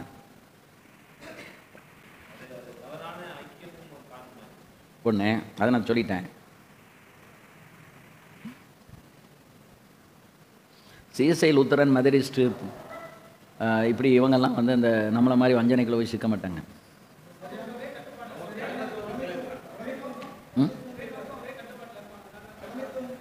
நீங்கள் அவங்கெல்லாம் சிஎஸ்ஐ, லுத்தரன் அதெல்லாம் கட்டுப்பாடே இல்லை, ரட்சிப்பே இல்லைன்னா சொல்லிய எப்படி காய்ச்சி சிஎஸ்எஸ் கையில் இந்த சிஎஸ்ஐ இதெல்லாம் கிடைச்சதுன்னு அவர் மத்து வச்சு கடைஞ்சி நெய் எடுத்த மாதிரி எடுத்துருவார். நம்ம பெந்தகோஸ் தான் அப்படின்னு நிற்பார். ஆனால் சிஎஸ்ஐ, கேத்தலிக்கு, இந்த மாதிரி உள்ள லுத்தரன், மெதடிஸ்ட்டு அப்படிப்பட்ட பாஸ்டர்ஸ் யாருமே இந்த வஞ்சனைக்குள்ளே போக மாட்டாங்க, சீக்கிரத்தில் போக மாட்டாங்க, துருபதேசத்துக்குள்ளே போக மாட்டாங்க. அப்படி தான் பாஸ்டர் சொல்லி நம்ம ஏமாந்துருந்தோம். அவங்க ரட்சிக்கப்படலை, வஞ்சிக்கப்பட்டு போகலை, ரட்சிக்கப்படலை அவங்க. ரெண்டாவது, அவங்க வந்து ஊழியத்துக்கு போகும்போது நான் சொன்ன இந்த ஆர்கனைசேஷனில் உள்ளவங்க எல்லாமே மாதம் அவங்களுக்கு ஒரு சம்பளம் வந்துடுது, ஒரு வீடு கொடுத்துட்றாங்க, ஒரு சம்பளம் வந்துடுது. ஸோ அவங்க தேவைகள், மனைவிக்கு வேலை கொடுத்துட்றாங்க, ஸ்கூலில் மனைவி வேலை பார்க்காங்க. ஸோ அவங்களுக்கு ஒரு பிரச்சனை இல்லை, தேவைகள் வந்து அழகாக சந்திக்கப்பட்டுருது. தேவைகளுக்காக கஷ்டப்பட வேண்டிய அவசியமே கிடையாது. அவருக்கும் பிடி ஸ்கேல் கிடச்சிருது, மனைவிக்கு கிடச்சிருது, பிள்ளைகள் இலவசமாக ஸ்கூலில் படிச்சிருந்தாங்க. அவங்களுக்கு இலவசமான அவங்க ஊழியம் செய்கிற காலமெல்லாம் வந்து அவங்க வாடகை வீட்டில் இருக்க வேண்டிய அவசியம் கிடையாது, வாடகை கொடுக்கணும்னு அவசியம் கிடையாது. அப்படியே வாடகை வீட்டில் இருந்தால் கூட அந்த சர்ச்சு வந்து அதை பே பண்ணிடுது. அவங்க எங்கேயும் போனால் வந்து அது பஸ்ஸில் போனால் டிக்கெட்டை கொடுத்துட்றாங்க, காரில் போனால் வாடகையை கொடுத்துட்றாங்க, அலவன்ஸ் அவங்களுக்கு எல்லாமே வந்துடுது. ஸோ எந்த தேவைக்கும் அவங்க வந்து கஷ்டப்பட வேண்டிய அவசியம் இல்லை, அவங்களுடைய தேவை வந்து அவங்களுக்கு ஈஸியாக வந்துடுது. ஆனால் பெந்தகோஸ்தே சபைகளில் நீங்கள் பார்த்தீங்கன்னு சொன்னால் ஊழியர்களுக்குள் மாத்திரம் இப்படிப்பட்ட வஞ்சனை மிக எளிதில் நுழைய காரணம், மெயினான காரணம் பணத்தேவை, பொருளாதார தேவை, பணத்தேவை. நமக்கு வந்து பணம் தேவைன்னு பார்க்கும்போது உபதேசத்தை தலை அதாவது அதை உபதேசத்தை வந்து நம்ம தளர்த்திடணும். ஜீவியத்தில் பரிசுத்தத்தை நம்ம தளர்த்த முற்படுகிறோம். எப்படியாவது ஒரு விதத்தில் நம்ம கொஞ்சம் பணம் வந்தால் நல்லது அப்படின்னு நினச்சி நம்ம சிக்கலுக்குள்ளே போய் நம்ம மாட்டிக்கிட்டோம். அப்போ முழுமையாக வந்து எது அந்த வஞ்சனைக்கு முழுமையாக இருக்கிற ஒரு காரியம் எது சொல்லுங்கள்? பெந்தகோஸ்தில் வஞ்சிக்கப்படுவதற்கும் வஞ்சனையான காரியத்துக்குள்ளே சிக்கிக்கொள்கிறதுக்கும் காரணம் என்ன அப்படின்னா பணத்தேவைகள். இந்த பணத்தேவையினால தான் ஒரு ஊழியக்காரனை என் ஸ்தாபனத்துக்கு வா, உன் ஸ்தாபனத்துக்கு வா, நான் 1000 தானே, நான் 2000 தானே, அவன் என்ன உபதேசம், ஆதி உபதேசம் இருக்கா, பெந்தகோஸ்து உபதேசம் இருக்கா, அதெல்லாம் பார்க்க மாட்டாங்க. 2000 கிடைக்கா, சரி கொஞ்சம் நாளைக்கு அங்கே போவோம், 2000 நாக்கோழிக்கு கூட ஆகாது. ஆனால் அதுக்கு பின்னாடி அந்த 2000க்கு பின்னாடி போயிருந்தோம். சிலர் அதில் ஏற்றுக்கொள்ள மாட்டாங்க. அதுக்கு காரணம் என்னென்னு கேட்டால் அவங்க வந்து அந்த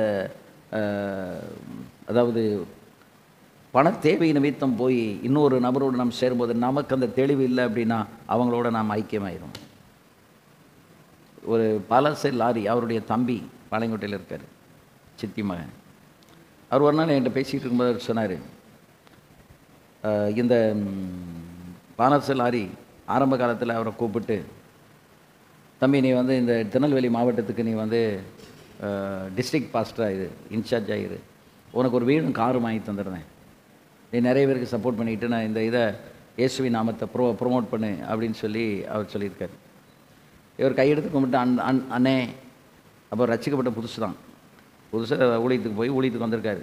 ஊழியத்துக்கு வந்து ரொம்ப காலம் ஆகலை, மிஞ்சி போனால் ஒரு 2 வருஷம் 3 வருஷம் ஆகிருக்கும். சத்தியத்தை வாங்கணும்னு சொல்லியிருக்கு, சத்தியத்தை விற்க சொல்லலை. அதெல்லாம் எனக்கு தயவு செய்து வேண்டாம். திருப்பி கடையநல்லூர் போகிறதுக்கு பஸ்ஸு காசு கிடையாது. ஆனால் வேண்டான்னு சொல்லிவிட்டு பாளையங்கோட்டை ட்ராவலர்ஸ் பங்களாவிலேருந்து அவர் வெளியே பஸ் ஸ்டாண்டுக்கு அடுத்த செவர் தான் பஸ் ஸ்டாண்டு. அவர் வெளியே வரும்போது ஒருவர் அங்கேருந்து கைதட்டி கூப்பிட்டு பஸ்ஸை நில்லுங்க சொல்லி கிட்ட வந்து போகிறதுக்கு உண்டான பஸ்ஸு காசு எல்லாத்தையும் கையில் கொடுத்துட்டு கர்த்தர் உங்களை கொடுக்க சொன்னாருன்னு சொல்லிட்டு போயிட்டாராம். இன்றைக்கு வரைக்கும் அவர் அந்த அந்த விசுவாசத்தில் தான் நின்றுக்கிட்டு இருக்காரு.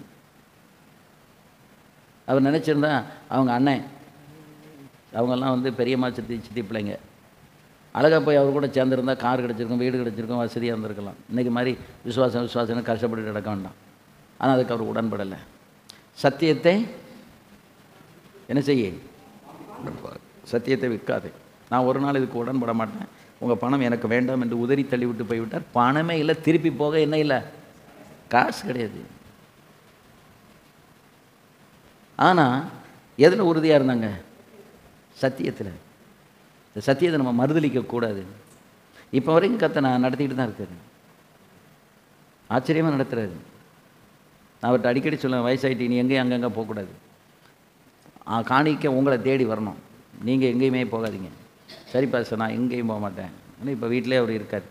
அவர் இன்றைக்கி இடையில ஃபோன் பண்ணார், இப்பொழுது நீங்கள் சொன்னதை நான் முழுசாக பூர்ணமாக நான் கடைப்பிடித்து நடக்கிறேன், எனக்கு தேவையை வீட்டிலே கொண்டு வந்து கர்த்தர் கொடுக்க வைக்கிறார், கர்த்தருக்கு ஸ்தோத்திரம். அதாவது இந்த தேவைகள் அப்படின்னு வரும்பொழுது எளிதாக நம்ம போய் சிக்கலுக்குள்ளே போய் மாட்டிடணும். அதில் 2-3 விதங்களில் நம்ம அதை பார்க்க வேண்டியிருக்கிறது. நம்முடைய கண்ணோட்டம், ஒரு கண்ணோட்டம் தேவன் நம்மை நடத்தட்டும்னு பூர்ணமாக அவர் கையில் ஒப்பு கொடுத்து நம்ம போகும்போது நமக்கு சின்ன தேவையோ பெரிய தேவை வந்தாலும் அந்த தேவையை கத்த சந்திக்கிறது. எனக்கு இந்த கண்ணுக்கு 2 கண்ணும் ஆப்ரேஷன் பண்ணணும், அகர்வாலில் போய் கேட்கும்போது 1,30,000 ரூபா ஆகும் ஒரு கண்ணுக்கு அப்படின்ட்டாங்க. சரி அப்போ நான் இன்னும் ஒரு கன்சல்ட் பண்ணிக்கிறோம், செகண்ட் ஒப்பீனியன் வாங்கிக்கலான்னு அரவிந்துக்கு போய் அரவிந்தில் போய் கேட்கும்போது அந்த அந்த அளவுக்கு உள்ள இது லென்ஸ் வைக்க வேண்டாம், இரவில் கார் ஓட்டும்போது ஒரு வேளை 80% பேர் நல்லா இருக்குது, 20% ரிஃப்ளெக்ட் ஆகுது, அதில் நீங்கள் ஒரு ஆளை மாட்டிக்கிட்டிங்கன்னா கஷ்டப்படும், அதனால் அது வேண்டாம். உங்களுக்கு எழுத படிக்கிறதுக்கு மட்டும் கண்ணாடி போட்டு தூரத்து பார்வையை சரி பண்ணிடுவோம், அதுக்கு தகுந்த மாதிரி லென்ஸ் வைப்போம்னு சொல்லி 32,000 ரூபா ஒரு லென்ஸ்னு வச்சாங்க. அது பாருங்கள், அந்த 2 கண்ணுக்குமே ஆச்சரியமாகவே தேவைகள் சந்திக்கப்பட்டு விட்டு, 2 கண்ணுக்கும் தேவை சந்திக்கப்பட்டு, கண்ணாடிக்கும் ஒரு 16,000 ரூபா 15,420 ரூபா அந்த தேவையும் சந்திக்கப்பட்டு.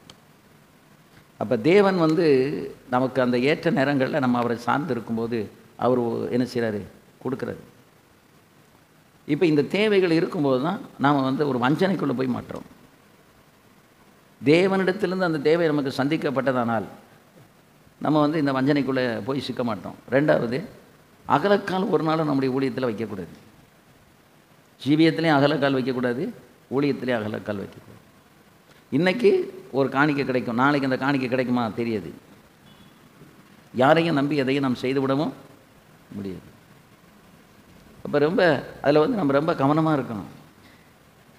அது கவனமாக இல்லை அப்படின்னா ஒவ்வொரு பைசாவையும் நம்ம செலவழிக்கிறதுல எப்படி இருக்கணும், ரொம்ப கவனமாக இருக்கணும். ஒரு ஒரு ஒரு ரூபாயை செலவு பண்ணுறோம் அப்படின்னா ஒன்று நமக்கு நினைப்பு இருக்கணும், இது காணிக்க காசு. இரண்டாவது, இது நமக்கு அவசியமா, இது நமக்கு தேவையா, அத்தியாவசிய தேவை, இது கண்டிப்பாக நமக்கு வேணும், ரைட், வாங்கல தப்பு இல்லை. அப்போ இதையெல்லாம் நம்ம சிந்தித்தால் அனாவசியமான ஒரு செலவுக்குள்ளே போய் நம்ம சிக்க மாட்டோம். எது தேவையோ அது மட்டும்தான். அப்போ அப்படி வரும்போது தேவன் வந்து எது தேவையோ அதை நம்ம கொடுத்துருவார். இல்லை அப்படின்னா நம்ம அதை கடனை வாங்கி ஏதாவது வருவித்து அந்த காரியத்தை செய்யலாம்னு சொன்னால் தான் அங்கே தான் நம்ம மாட்டிக்கிடுவோம். இன்றைக்கி கடன் கேட்டால் கொடுத்துருவாங்க, வாங்கிடுவோம், நாளைக்கு எப்படி திருப்பி கொடுக்குறது? அது நமக்கு முடியவே முடியாது. அப்போ பண விஷயங்கள்லாம் ரொம்ப நம்ம கவனமாக ஜாக்கிரதையாக இல்லை அப்படின்னா சிக்கலுக்குள்ளே போய் மாட்டிடும். அதில் தான் இன்றைக்கி நிறைய ஊழியக்காரங்க வந்து பெரிய ஒரு கடனுக்குள்ளேயும் சிக்கலுக்குள்ளேயும் போய் மாட்டிக்கொள்வது. ஆண்டவருக்கு ஊழியம் செய்யணும்னா நான் படித்த பாடம், அவர் அனுகூலமான வாசலை திறக்கிற வரைக்கும் நம்ம காத்திருக்கணும். அதெல்லாம் 21 வருஷம் ஆலயம் கட்டாமல் 21 வருஷம் காத்திருந்து 21 வருஷத்துக்கு பிறகு தான் வந்து ஆலயத்தை கட்டணும். அது வரைக்கும் குடிசையில் தான் உட்காந்துக்கிட்டு இருந்தோம். ஏனென்றால் தேவன் நமக்கு ஒன்றை செய்தால் ஒழிய மனிதனால் அதை செய்ய முடியாது. தேவன் செய்யணும், கர்த்தர் செய்யணும். அவருக்கு செய்கிறதுக்கு நம்ம பொறுத்து இருக்கணும், காத்திருக்கணும். அப்போ அவர் தேவையும் சந்தித்து அந்த காரியத்தையும் செய்து நம்மளை ரிலீவ் பண்ணி விட்டுருவார். அப்படி இல்லைங்கிற பட்சத்தில் நாம் வந்து என்ன செய்ய முடியாது, ஒரு காரியத்தை போய் நம்ம செய்து அதில் தான் போய் இன்றைக்கி நிறைய பேர் வஞ்சிக்கப்பட்டு சிக்கி கிடக்கிறதுனா பண விஷயங்கள். இன்றைக்கி நிறைய ஊழியக்காரங்களுக்கு நிம்மதி இல்லை, சமாதானம் இல்லை, செய்தி வரமாட்டேங்குது, செய்தி எடுக்க முடியல, ஜெபம் பண்ண முடியல. என்ன அப்படின்னு கேட்டால், அவங்க எனக்கு 2 லட்சம் கடன் இருக்குது, எனக்கு 10 லட்சம் கடன் இருக்குது, எனக்கு 5 லட்சம் இருக்குது, 2 லட்சம் இருக்குது, 4 லட்சம் இருக்குது. இந்த கடன் வந்து கடனை வாங்கி ஏன் செய்யணும்? கடனை வாங்கி நம்மளால் ஊழியம் செய்ய முடியுமா? சர்வ வல்ல தேவனுக்கு நம்ம எவ்வளவு கடன் வாங்கி ஊழியம் செஞ்சுருவோம்?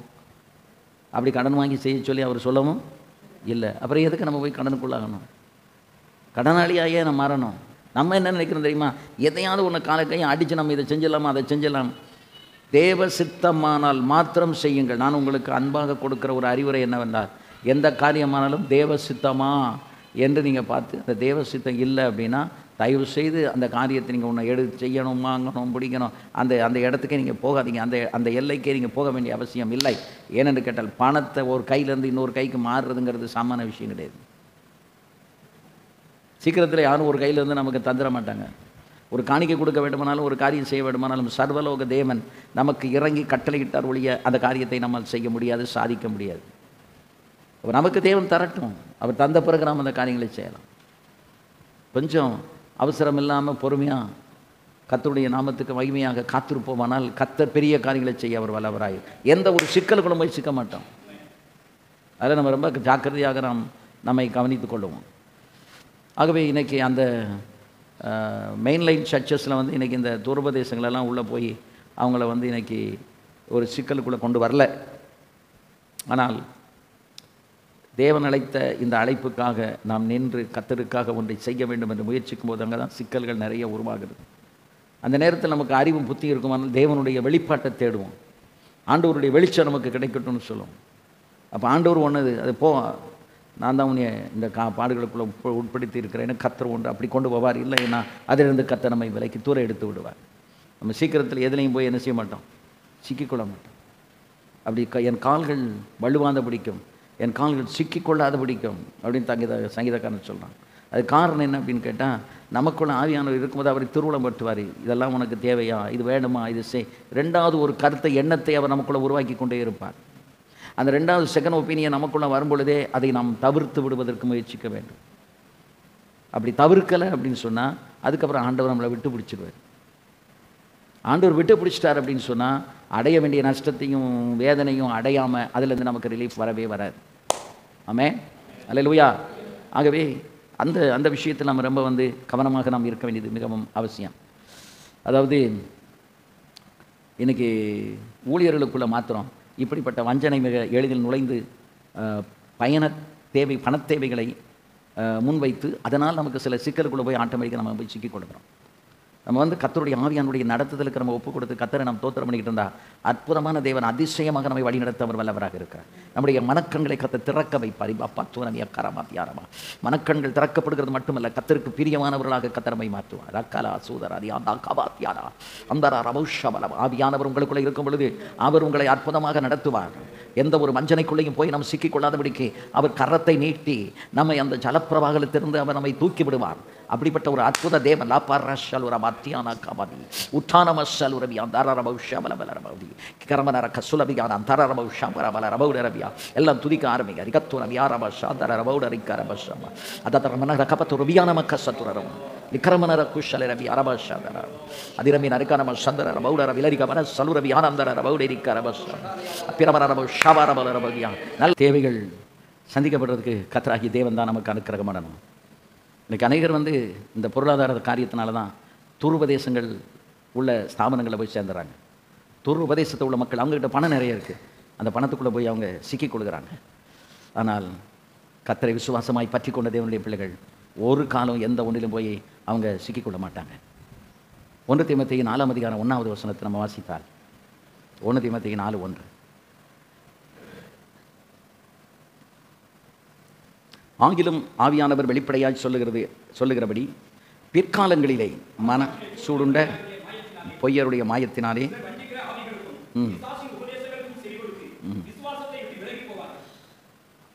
அதாவது இந்த பிற்காலங்களில் அன்னைக்கு சொல்லப்பட்ட அந்த பிற்காலங்கிறது இப்போ தான் நம்ம இருக்கிற இந்த காலம் தான் இந்த பிற்காலம். இந்த பிற்காலங்களில் இந்த வஞ்சிக்கப்படுறதுக்கு காரணம் மனசாட்சி வந்து சூடுண்ட பொய்யருடைய மாயத்தினால நிரப்பப்படுது. அது எதனால் அப்படின்னா மனசாட்சி கெட்டு போனால் எல்லாமே போச்சு. நமக்கு சாட்சி எது தான் மனசாட்சி. அந்த மனசாட்சியை வந்து நம்ம ரொம்ப அதாவது துரு மனசாட்சி நீங்கள் சுத்த ஜலத்தினால் சுத்திகரிக்கப்பட்டவர்களாக ஆண்டவருக்கு மகிழ்ச்சியாக நாம் ஜீவிக்க வேண்டும். அது ரொம்ப ரொம்ப முக்கியமான ஒரு காரியம். ஆமென். ஆகவே மனசாட்சியிலே சூடுண்ட பொய்யருடைய மாயம். அப்போ மனசாட்சி கெட்டு போவதால் பொய் அல்லது மாய்மாலங்களுக்கு நாம் இடமளித்து விடுகிறோம். அதில் நம்ம ரொம்ப கவனமாக இருக்கணும். மதிப்புக்காக மற்றவங்க என்ன நினைப்பாங்க நினைக்கிறதுக்காக நம்ம இந்த மாதிரி உள்ள காரியத்துக்கெல்லாம் நம்ம போனோம் அப்படின்னு சொன்னால் ரொம்ப வஞ்சிக்கப்பட்டு ஏமாந்து சங்கடப்பட வேண்டிய ஒரு பரிதாபகரமான நிலைமைக்கு நாம் தள்ளப்பட்டு போவோம். ஆமென். அதான் அந்த மனசாட்சியிலே சூடுண்ட பொய்யருடைய மாயம். நம்முடைய மனசாட்சி இருக்கு பாருங்க, அந்த மனசாட்சி வந்து எப்போவுமே கெட்டு போக இடம் கொடுக்கக்கூடாது. மனசாட்சி எப்போ கெடும் அப்படின்னா பொய் சொல்லி மாய்மாலம் பண்ணுனா இருதயம் என்ன செஞ்சிடும்? ஷா பாபா கனாத்தா அரபுஷா. நம்முடைய இருதயம் வந்து ஒரு நாள் கெட்டு போகவே கூடாது. அது கெட்டு போகாதபடி பாதுகாக்கணும் நம்முடைய தேவன். மனசாட்சியில் சூடுண்ட பொய்யருடைய மாயம் ஆவியானவர் நமக்குள்ள எப்பொழுதும் அசைவாடி நம்மை அவர் ஆசீர்வதித்து வழிநடத்தி கொண்டே இருக்க வேண்டும். ஷீலா பக்கந்தார ரபௌதியக்கமரம். எந்த மனுஷனுடைய வார்த்தைக்கு நாம் செவி கொடுத்து விடக்கூடாது.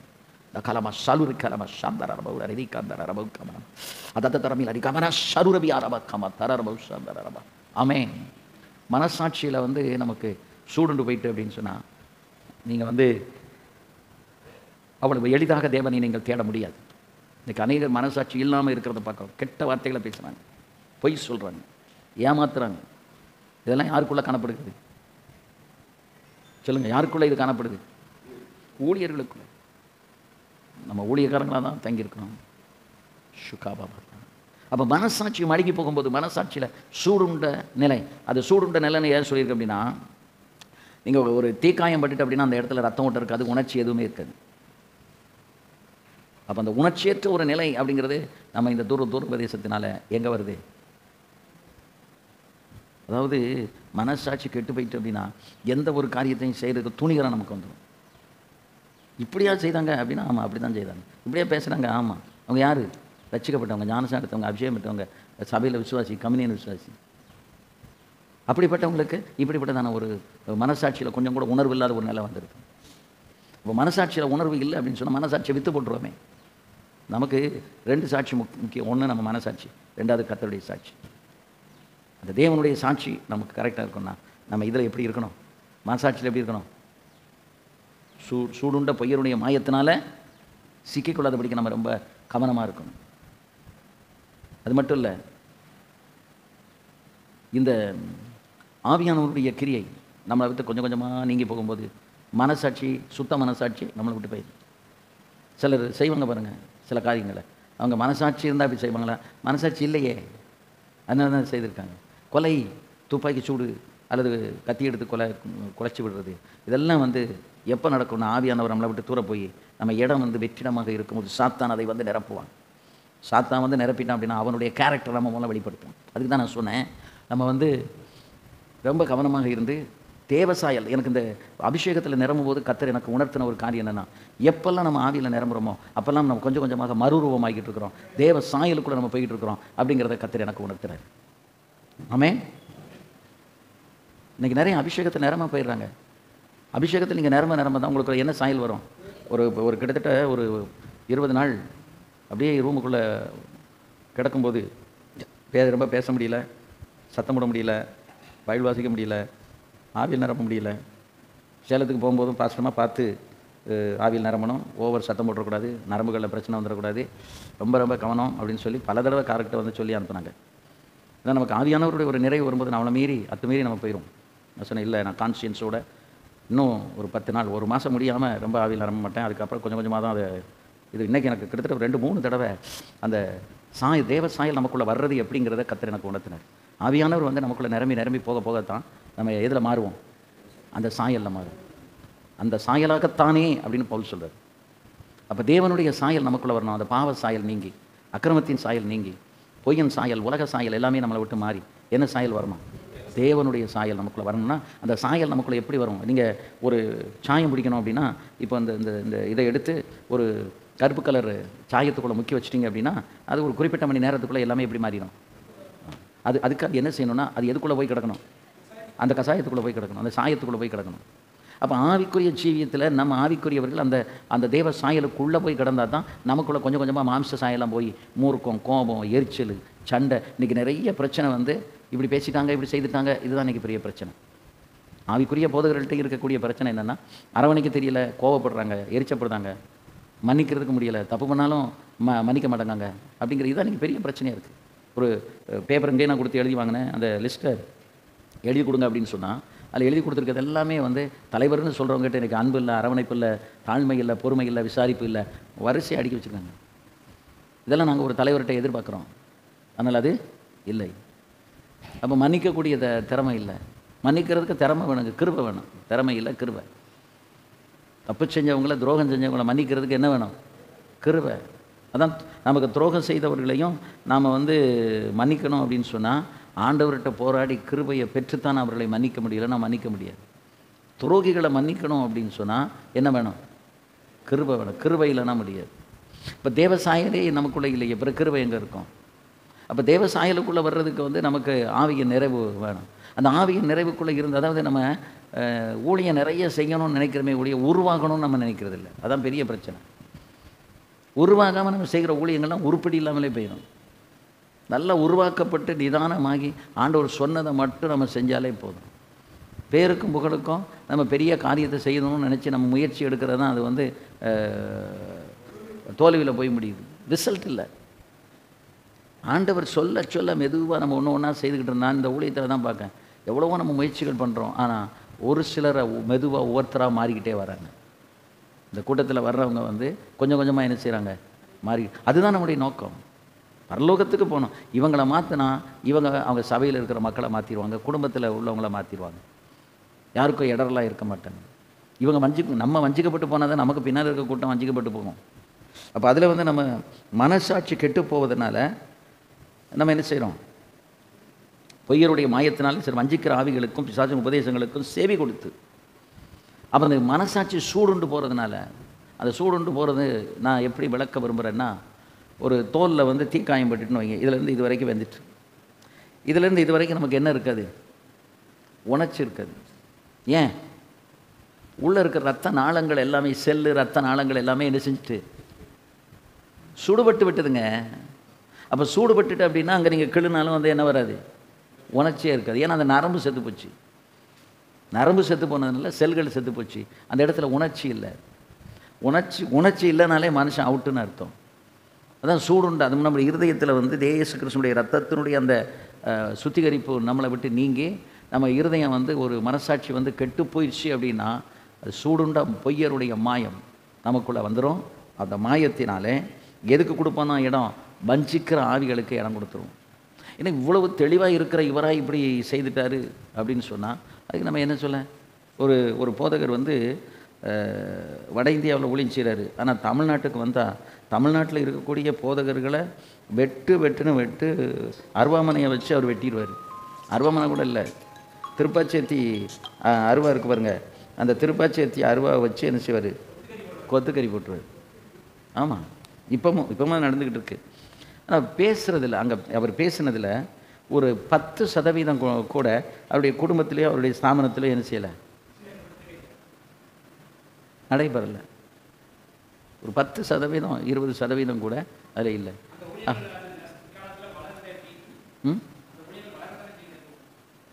நீங்கள் வளர்ச்சியை என்ன கண்ணோட்டத்தில் பார்க்குறீங்கிறது தான் முக்கியம். ஒவ்வொருத்தருடைய பெர்ஸ்பெக்டிவ் வித்தியாசமாக இருக்கும். இப்போ நான் பார்க்குறது வந்து வளர்ச்சி என்பது வந்து தரத்தை நான் முன்வைத்து பார்க்குறேன். இப்போ நீங்கள் ஒருவேளை அது பெருக்கத்தையும் விரிவாக்கத்தையும் நீங்கள் முன்வைத்து பார்க்கலாம். அதான் சொல்கிறேன், அதை வைத்து நீங்கள் பார்க்கலாம். அது உங்கள் கண்ணோட்டம். நீங்கள் ஆமாம், கூட்டம் வந்தால் பணம் வரும். இது நான் சொல்கிறது ஒரு மிஷனரி ஆர்கனைசேஷன். அப்போது இங்கே தமிழ்நாட்டுக்கு வந்தால் அந்த தமிழ்நாட்டில் பேசுகிறது எங்கேயும் எடுபடணும், அவங்க இருக்கிற இடத்துலையும் எடுபடணும்ல. ஆனால் அங்கே இதை வந்து அங்கே இம்ப்ளிமெண்ட் பண்ண முடியலை. அப்போ அங்கே இம்ப்ளிமெண்ட் பண்ண முடியாததை இங்கே இருக்கிறவங்கள மட்டும் பைத்தியக்காரன் வச்சு பேசக்கூடாதுல்ல. இப்போ அவங்க பேசுனதுக்கு நேர் எதிர்மாறாக காரியங்கள் நடந்துக்கிட்டு இருக்கு. சிந்திச்சே பார்க்க முடியல. பேசுனது ஒன்று, அது நான் இதில் அடுத்த பாயிண்ட் நான் சொல்லியிருக்கேன். மனசாட்சி கெட்டு போகிறதுனால தான் மாய்மாலங்களுக்கு இடம் கொடுத்துட்றோம். அப்போது இந்த மனசாட்சி சூடுண்ட பொய்யருடைய மாயத்தினால வஞ்சிக்கிற ஆவிகளுக்கு இடம் கொடுத்துறோம். மனசாட்சியை கெடுத்துட்டோம். மனசாட்சியை விட நீங்கள் கூர்மையாக வச்சுக்கணும். நீங்கள் செய்கிறதே ஒரு காரியம், இது செய்தானாலும் அது தவறு என்று உங்கள் மனசாட்சி உங்களை துணிந்து குற்றப்படுத்த வேண்டும். ஏய், நீ செய்கிறது தப்பு, நீ செய்யாத, இது உன்னுடைய தவறு என்று அந்த மனசாட்சி நமக்கு சொல்லணும். அந்த மனசாட்சியை கெடுத்துட்டோம் அப்படின்னு சொன்னால், அதாவது அறிவு எல்லாரிடத்திலும் இல்லை. சிலர் இன்றைய வரைக்கும் விக்கிரகத்தை ஒரு பொருள் என்று எண்ணி விக்கிரகத்துக்கு படைக்கப்பட்டதை புசிக்கிறார்கள். அவருடைய மனசாட்சி பலவீனமாக இருப்பதால் அசுசிப்படுகிறது. அப்போ மனசாட்சியை அசுசிப்படுறதுக்கு காரணம் என்னென்னா மனசாட்சியின் பலவீனம். மனசாட்சி ஸ்ட்ராங்காக இருக்குமானால் ஒரு காரியத்தை இது தவறு என்று நம்முடைய மனசாட்சி அது பெரிய ஆடியோ வச்சு பெரிய ஸ்பீக்கர்லாம் வச்சுங்க நம்ம காதில் கேட்காது. அது தவறு என்று எது சொல்லும் தெரியுமா? நம்ம மனசாட்சி உள்ளத்தில் சொல்லும். அதான் சூடுண்ட மாயருடைய பொய்யினாலே சிலர் வஞ்சிக்கிற ஆவிகளுக்கு இடம் கொடுத்துருவாங்க. அந்த வஞ்சிக்கிற ஆவி உள்ளே வந்துட்டு அப்படின்னா உங்கள் மனசாட்சியை சொன்னாலும் நீங்கள் கேட்க மாட்டீங்க. நமக்கு சாட்சி மெயினாக இது. நம்ம மனசாட்சி இது தப்புன்னு சொல்லி உணர்த்தும் போது அதுக்கு மேலே என்ன வேணும்? நம்ம மனசாட்சி இது தப்பு அப்படின்னு நமக்கு உணர்த்துது. அடுத்தவங்க உணர்த்துறது ரெண்டாவது. நமக்குள்ளேயே நம்ம மனசாட்சி குத்துது, இப்படி செய்துட்டோமே அப்படின்னு. கவுன்சிலிங்னா என்ன? இப்படி ஏதாவது ஒரு மனசாட்சி நமக்குள்ளே குத்தி அதுக்கப்புறம் அந்த மனசாட்சியிலேருந்து விடுபடணும். நம்ம செய்தது தப்பா ரைட்டா அப்படின்னு ஒருத்தர் நமக்கு அதுக்கு ஒரு ஜட்ஜ்மெண்ட் கொடுத்துட்டாங்க அப்படின்னா அது கிளியர் ஆயிடும். ஒரு வெளிநாட்டில் இருக்கக்கூடிய ஒரு ஊழியக்காரரு கிட்டத்தட்ட 1.5 மணி நேரம் அன்றைக்கி பேசணும். எனக்கு ஒரு காரியத்தை குறித்து ரொம்ப காலமாக உங்கள்கிட்ட கேட்கணும். ஏன்னா அவருக்கு நான் 21 வருஷம் மென்டராக இருக்கேன். எந்த காரியமானாலும் என்கிட்ட கேட்டு தான் அவர் செய்வார். எந்த ஒன்றும் கேட்காம அவர் செய்ய மாட்டார். அவர் ஒரு காரியத்தை முடிவு பண்ணாலும் அதை என்கிட்ட அவ்வளோத்தையும் சொல்லி நான் இப்படி முடிவு பண்ணியிருக்கேன், இதுக்கு நீங்கள் என்ன சொல்கிறீங்க அப்படின்னு சொல்லி கேட்டு தான் அவர் அதை செய்வார். 21 வருஷம் இல்லை, நான் அவருக்கு மென்டராக இருக்கேன். அப்போ அவர் ஒரு காரியத்தை என்கிட்ட கேட்டார்.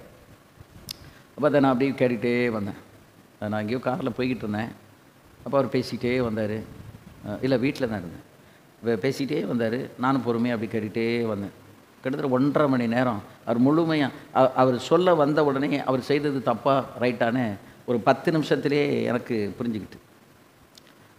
புரிஞ்சுக்கிட்டு நான் சரி பதில் சொல்கிறதுக்கு அப்படின்னேன். இல்லையா, நான் முழுசும் சொல்லிடுறேன் அப்படின்னாரு. ரைட்.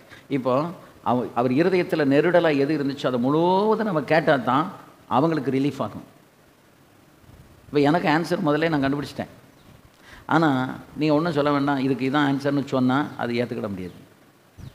1.5 மணி நேரமாக அவர் எல்லாம் விலாமாரியாக அந்த காரியத்தை எல்லாம் சொல்லி முடித்த பிறகு இப்போ சொல்லுங்கள் அப்படின்னாரு.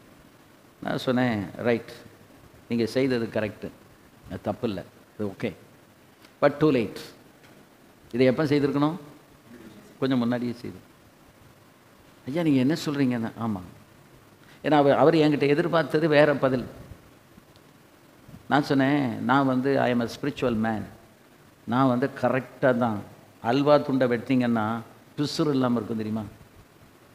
மற்ற பொருளை வெட்டுறதுக்கும் அல்வாவை வெட்டுறதுக்கு என்ன இருக்குது? பிசுறே இருக்காது.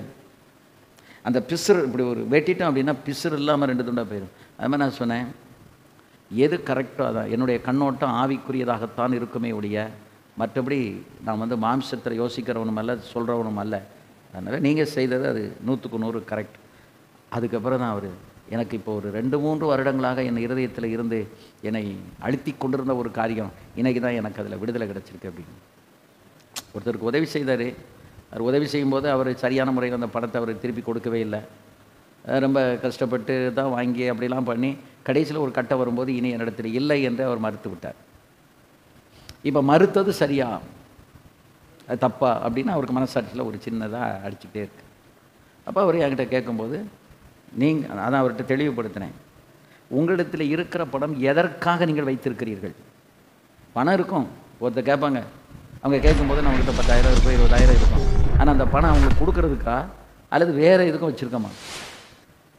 ஒரு பணத்தை கற்று நமக்கு தரும்போது, ஒரு காணிக்கை தரும்போது இந்த பர்பஸுங்கிறத நம்ம உள்ளத்தில் உணர்த்திட்டு தெரியுமா? நான் சொல்கிறது எத்தனை பேருக்கு புரியுது? ஒரு காணிக்கை நம்மக்கிட்ட கையில் வருது அப்படின்னா இந்த காணிக்கை எதுக்குங்கிறத ஆவியானவர் தெளிவாக நமக்கு உணர்த்திடுது. அப்போ அந்த பணத்தை எடுத்து நம்ம சும்மா என்ன செய்ய முடியாது, கொடுக்க முடியாது. இது உங்கள் பெர்சனலுக்கு இது நீங்கள் வச்சுக்கிடுங்க அப்படின்னா அந்த பணத்தை நான் எதுக்கும் செலவு பண்ண எனக்கு உரிமை இருக்குது. நான் யாருக்கு உதவி செய்யணுமோ அவங்களுக்கு நான் என்ன செய்வேன், அதை உதவி செய்திருவேன். யாரும் என்கிட்ட கேட்கவும் முடியாது. ஆனால் ஒரு பர்பஸுக்கான ஒரு பணம் இருக்கும்போது ஒருத்தர் வந்து எனக்கு சிக்கலில் இருக்கேன், எனக்கு உதவி செய்யுங்க அப்படின்னா இப்போ நம்ம என்ன சொல்லணும்? என்னிடத்தில் உங்களுக்கு கொடுப்பதற்கு பணம் இல்லை, ஏதோ என்னால் முடிந்தது ஒரு 1000 ரூபாய் 2000 ரூபாய் நான் தரேன், அது நீங்கள் எனக்கு திருப்பி தர வேண்டாம். அந்த விஷயத்தில் நாம் தப்பிக்கொள்வது தான் விசேஷமான ஒரு காரியம். இப்போ இப்படி நான் சொல்லிட்டேன், இது நான் சொன்னது சரியா அப்படின்னு எனக்கு தெரியலை, அது எனக்கு ரொம்ப மனசு உறுத்திக்கிட்டே இருக்குது சொன்னால் அது இட் இஸ் டூ லேட்.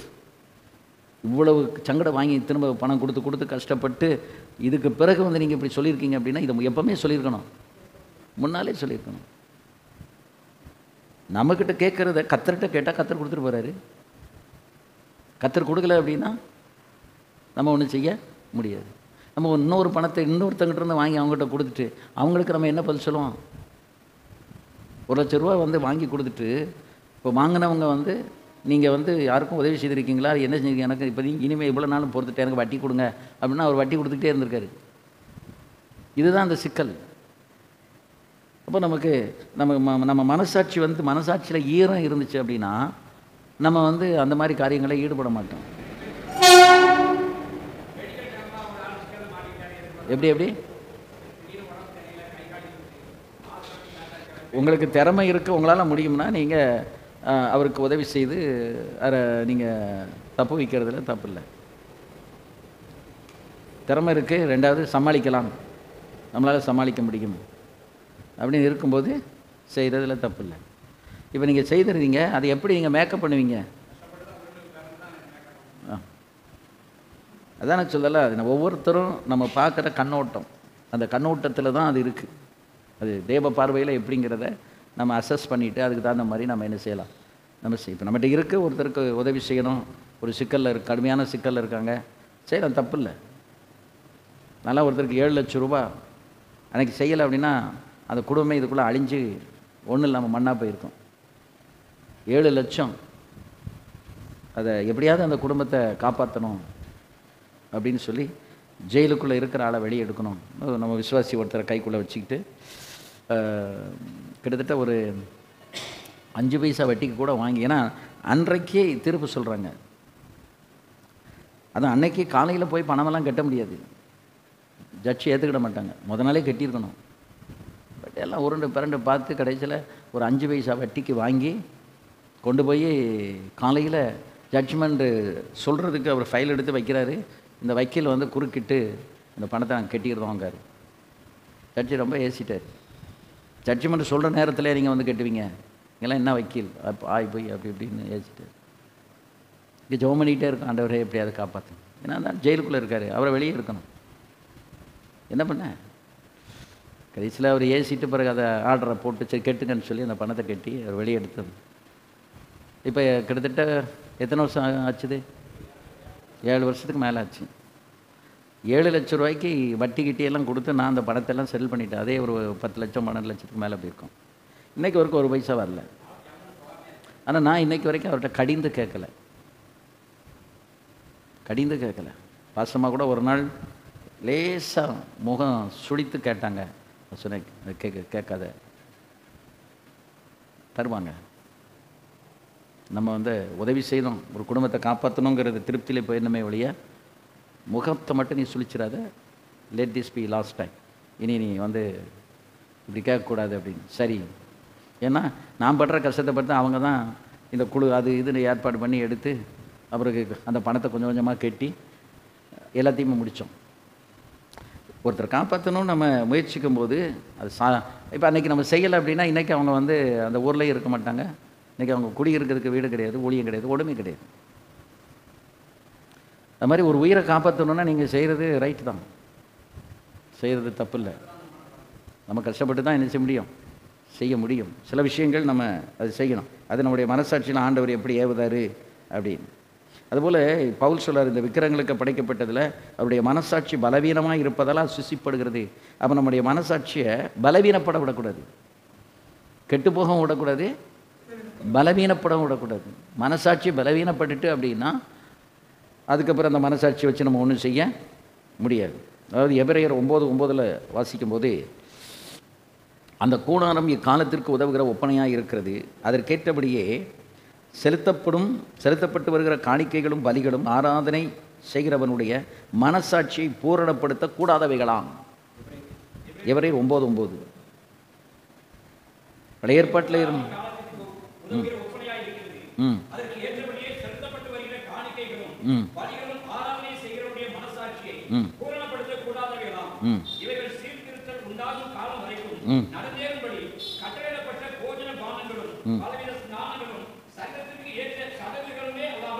அல்ல. பழைய ஏற்பாட்டில் உள்ள காரியங்கள் எல்லாம் வந்து இந்த காணிக்கைகள் பலிகள் ஆராதனைகள் இதெல்லாமே வந்து மனசாட்சியை என்ன செய்யலை,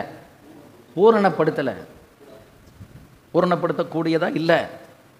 ஆனால் புதிய ஏற்பாட்டில் வரும்போது ஆண்டவர் சொல்லாரு, சுத்த மனசாட்சி, தெளிக்கப்பட்ட சுத்த மனசாட்சி. இந்த மனசாட்சி எப்படி இருக்கணுமா?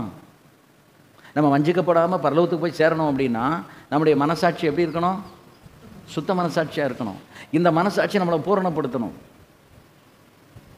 நம்ம பூரணம் அப்படிங்கிறது எங்கே இருக்குன்னா வெளி ட்ரெஸ்ஸில் கிடையாது. பூரணங்கிறது எங்கே இருக்குது? இருதயத்தில் இருக்குது. இப்போ இருதயத்துக்குள்ளே இருக்கிற அந்த மனசாட்சி எங்கே இருக்குன்னா இருதயத்துக்குள்ளே இருக்குது. அப்போ அந்த இருதயத்துக்குள்ளே இருக்கிற அந்த மனசாட்சி வந்து என்ன செய்யணும்? பூரணமாகணும். அது பூரணமாகலை அப்படின்னா, அப்படி பூரணமாகாமல் கிடக்கிறதுனால தான் வஞ்சனைக்குள்ளே போய் சிக்கி கொடுக்குறோம். அப்போ மனசாட்சி பலவீனப்படவும் கூடாது, மனசாட்சி வந்து என்ன செய்யக்கூடாது? பூரணம் இல்லாமலும் இருக்கக்கூடாது. மனசாட்சி வந்து பூரணமாக இருந்தால் தான் எங்கே போக முடியும்? பரலோகத்துக்கு போக முடியும். அப்போஸ்தலர் 24:16 தேவனுக்கும் மனுஷனுக்கும் முன்பாக எப்பொழுதும் குற்றமற்ற மனசாட்சியை உடையவனாக இருக்க பிரயாசப்படுகிறேன். குற்றமற்ற மனசாட்சியை உடையவனாக இருக்க. அப்போ நல்ல சுத்த மனசாட்சியை நமக்குள்ளே காத்துக்கொள்றதுக்கு நம்மளும் என்ன செய்யணும்? பிரயாசம் எடுக்கணும்.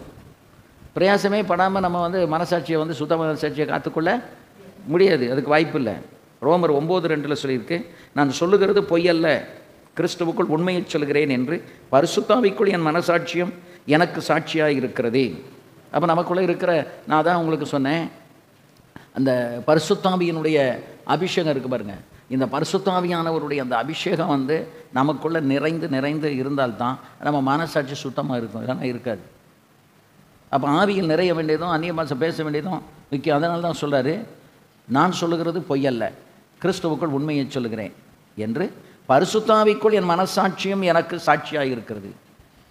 அப்போ அந்த பரிசுத்தாவி நம்முடைய இருதயத்துக்குள்ளே இருந்தால் தான் நம்ம சாட்சி ஒழுங்காக இருக்கா இல்லையாங்கிறது அந்த பரிசுத்தாவி நமக்கு சாட்சி கொடுக்கும். இல்லைன்னா பரிசுத்தாவி கொடுக்க முடியாது. நான் என்னுடைய ரொம்ப க்ளோஸ் ஃப்ரெண்டு, பைபிள் காலேஜிலேருந்து ஒன்றா படித்தோம். அவர் எனக்கு 1 வருஷம் சீனியரு. அவர் இந்த கொரோனா டைமில் இறந்து போயிட்டார். இறந்து போனப்போ அவங்களுக்கு வீட்டு கடன், அதுக்கப்புறம் கார் லோன் எல்லாம் இருந்துச்சு. ஸோ இப்போ அவங்களுக்கு அந்த அவர் இறந்து போயிட்டதுனால அந்த வருமானம் இல்லை. இப்போ அவங்களுக்கு ஒரு பீஸ் ஆஃப் லேண்டு கிடந்துச்சு. அந்த லேண்டை விற்று அந்த இதை அடிச்சிடலாம் அப்படின்னு முயற்சி பண்ணாங்க. அந்த லேண்டை கண்டுபிடிக்கவே முடியல, எங்கே கிடக்குனே கண்டுபிடிக்க முடியல. அப்படி கண்டுபிடிக்க முடியலை அப்படின்ன உடனே அவங்க ரொம்ப ஒரு வருத்தத்தோடு இருந்தாங்க. நான் அப்போ அவங்கள்ட்ட சொன்னேன், நீங்கள் அந்த லேண்டை இப்போ விற்காதீங்க, பின்னால் பிள்ளைகளுக்கு ஆகும் அப்படின்னு. இப்போ இந்த கடனை அடைக்கணுமே, என்ன செய்ய? இப்போ நான் சொன்னேன், நான் அந்த லோனில் பாதி நான் அடைக்கிறேன் மாதம் மாதம் அப்படின்னு சொல்லிவிட்டு, எனக்கு எவ்வளோ நாள் இருக்குது என்ன இதெல்லாம் கேட்கல, நான் வந்து அனுப்பிக்கிட்டே இருந்தேன். அதுக்கப்புறம் இப்போது 2-3 மாதத்துக்கு முன்னால் திடீர்னு ஒரு நாள் எனக்கு ஃபோன் பண்ணி, நீங்கள் எந்த லோனுக்கு அனுப்புனீங்களோ அந்த லோன் முடிந்து விட்டது அப்படின்னு சொன்னாங்க. முடிஞ்சிருச்சு அப்படின்னு சொன்ன பிறகு அந்த மாதம் நான் பணம் அனுப்பிட்டேன். அனுப்புனதுக்கு பிறகு அவங்க வந்து எனக்கு ஃபோன் பண்ணி, நீங்கள் ரொம்ப அனுப்புனீங்க, தேங்க்ஸு, நான் வந்து அதை கட்டி முடிச்சிட்டேன் அப்படின்னு சொன்னாங்க. அதை நீங்கள் இந்த லோனுக்காக தானே கொடுத்தீங்க, அதை நான் சொல்ல வேண்டியது என் கடமை அப்படின்ட்டு சொல்லிட்டாங்க. அப்புறம் நான் அதை நிறுத்திட்டேன். நான் இன்றைக்கி இந்த மனசாட்சியை பற்றி இதை நான் ப்ரிப்பேர் பண்ணிக்கிட்டு இருக்கும்போது அந்த சகோதரியினுடைய ஞாபகம் வந்துச்சு. உடனே அவங்களுக்கு ஃபோன் பண்ணி நான் பேசிட்டு சொன்னேன், உங்களுடைய மனசாட்சி சுத்தமாக இருக்கிறத நினச்சி நான் சந்தோஷப்படுறேன்.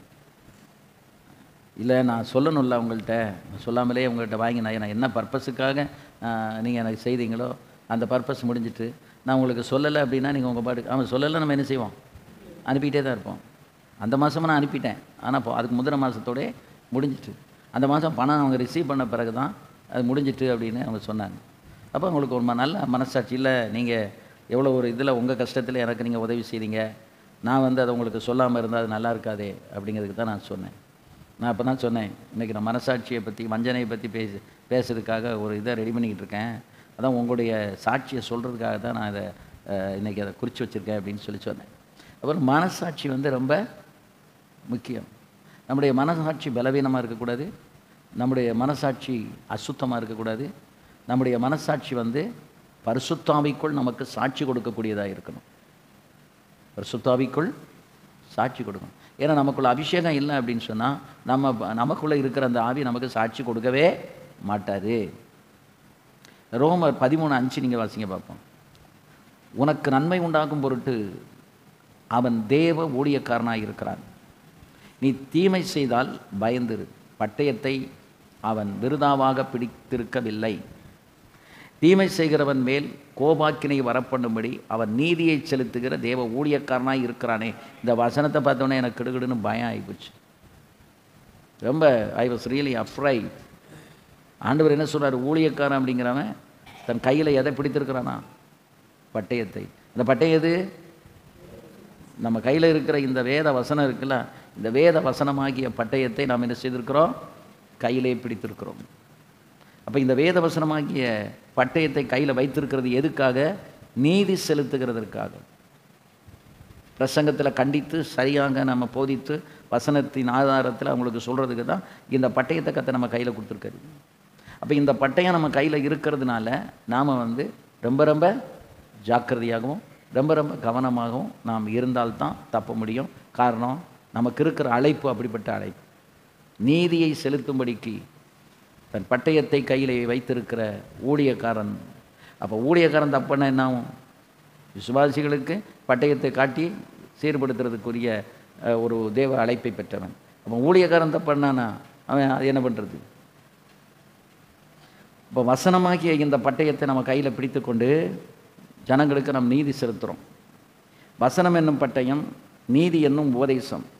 வசனம் என்னும் பட்டயம், நீதி என்னும் உபதேசம். அடுத்து நீதி செலுத்துகிற தேவ ஊழியக்காரன். அப்போ அந்த தேவ ஊழியக்காரன் மூணாவது. ஊழியக்காரன்கிற அந்த இடம் என்ன எப்படின்னா, அவனுக்குள்ள இருக்கிற அழைப்பும் அந்த அழைப்பின் மேன்மையும். ஒன்று வசனம் என்னும் பட்டயம், இரண்டாவது நீதி என்னும் உபதேசம், மூன்றாவது அதை செலுத்துகிற ஊழியக்காரன், தேவ ஊழியக்காரன். அவன் அழைக்கப்பட்டதினால்தான் அவன் அதை செய்ய முடியுது, ஏன்னா செய்ய முடியாது. எகிப்தியன் மேலே மோசே வந்து பட்டயத்தை எடுத்து தான் அவன் நீதி செலுத்தினான், அவனை வெட்டி போட்டான். சவுல் சவுலை நான் கொன்றுவிட்டேன் என்று சொல்லி வந்தவனை பட்டயக்கருக்கினாலே வெட்டி போட்டான். இப்போ பழைய ஏற்பாட்டில் இந்த பட்டயங்கள் எல்லாம் அவர்களுக்கு நீதி செலுத்தப்பட்டது. ஆனால் புதிய ஏற்பாட்டில் வரும்போது பட்டயத்தை உரையிலே போடு, எதை கையில் எடு? ஆவி என்னும் பட்டயத்தை கையில் எடு, இந்த வேத வசனத்தை கையில் எடு. அப்போ இந்த வசனம் என்னும் பட்டயமும் நீதி என்னும் உபதேசமும் அதை பயன்படுத்துகிற தேவ ஊழியக்காரன், அழைக்கப்பட்டவன். இன்றைக்கு ஊழியர்களுடைய தடுமாற்றம் எதனாலன்னா, தேவை அதிகமாக இருப்பதினால தான் ஊழியக்காரன் தடுமாறுகிறான். தேவைகள் அதிகமாக இருப்பதனால்தான் ஊழியக்காரன் என்ன செய்கிறான்? தடுமாறுகிறார். தேவைகள் சந்திக்கப்படாததினாலும் அதிகமான தேவை இருப்பதினாலும் அழைப்பிலும் ஊழியத்திலும் தடுமாற வேண்டிய நிலை ஊழியக்காரனுக்கு இன்று ஏற்பட்டு விடுகிறது. அப்போ மெய்யான ரட்சிப்பும் அழைப்பும் நமக்குள் இருந்தால் போதும். ரெண்டாவது, போதும் என்கிற மனதோடு கூடிய தேவ பக்தியே மிகுந்த ஆதாயம் என்று சொல்லி நமக்கு போதுங்கிற அந்த மனசு நமக்கு வரும். அதற்கடுத்து இந்த அழைப்புக்கு நம்மை அர்ப்பணித்து ஆண்டவருடைய பாதத்தில் ஒப்பு கொடுத்தால் அவர் நிச்சயம் நம்மை நடத்துவார். இதுவரைக்கும் அவரை நம்பினவர்களையும் அவரிடத்தில் தன் வாழ்க்கையை ஒப்பு கொடுத்தவர்களையும் அவர் நடத்தாமல் இருந்தது இல்லை. அவர் நடத்துகிறதை நாம் பார்க்கிறோம். இதுதான் அழைக்கப்பட்ட ஊழியக்காரனுடைய அனுபவம்.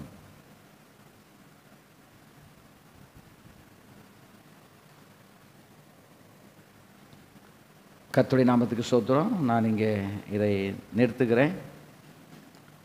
நம்ம அடுத்த மாதத்தில் தொடர்ந்து இன்னும் அதில் சில குறிப்புகள் இருக்கின்றன. வஞ்சிக்கப்படுவது எப்படியெல்லாம் வஞ்சிக்கப்படுறோங்கிறதுக்கு அதை தொடர்ந்து நாம் சிந்திக்கலாம். கர்த்தர் அந்த கிருபைகளை நமக்கு தருவாராக.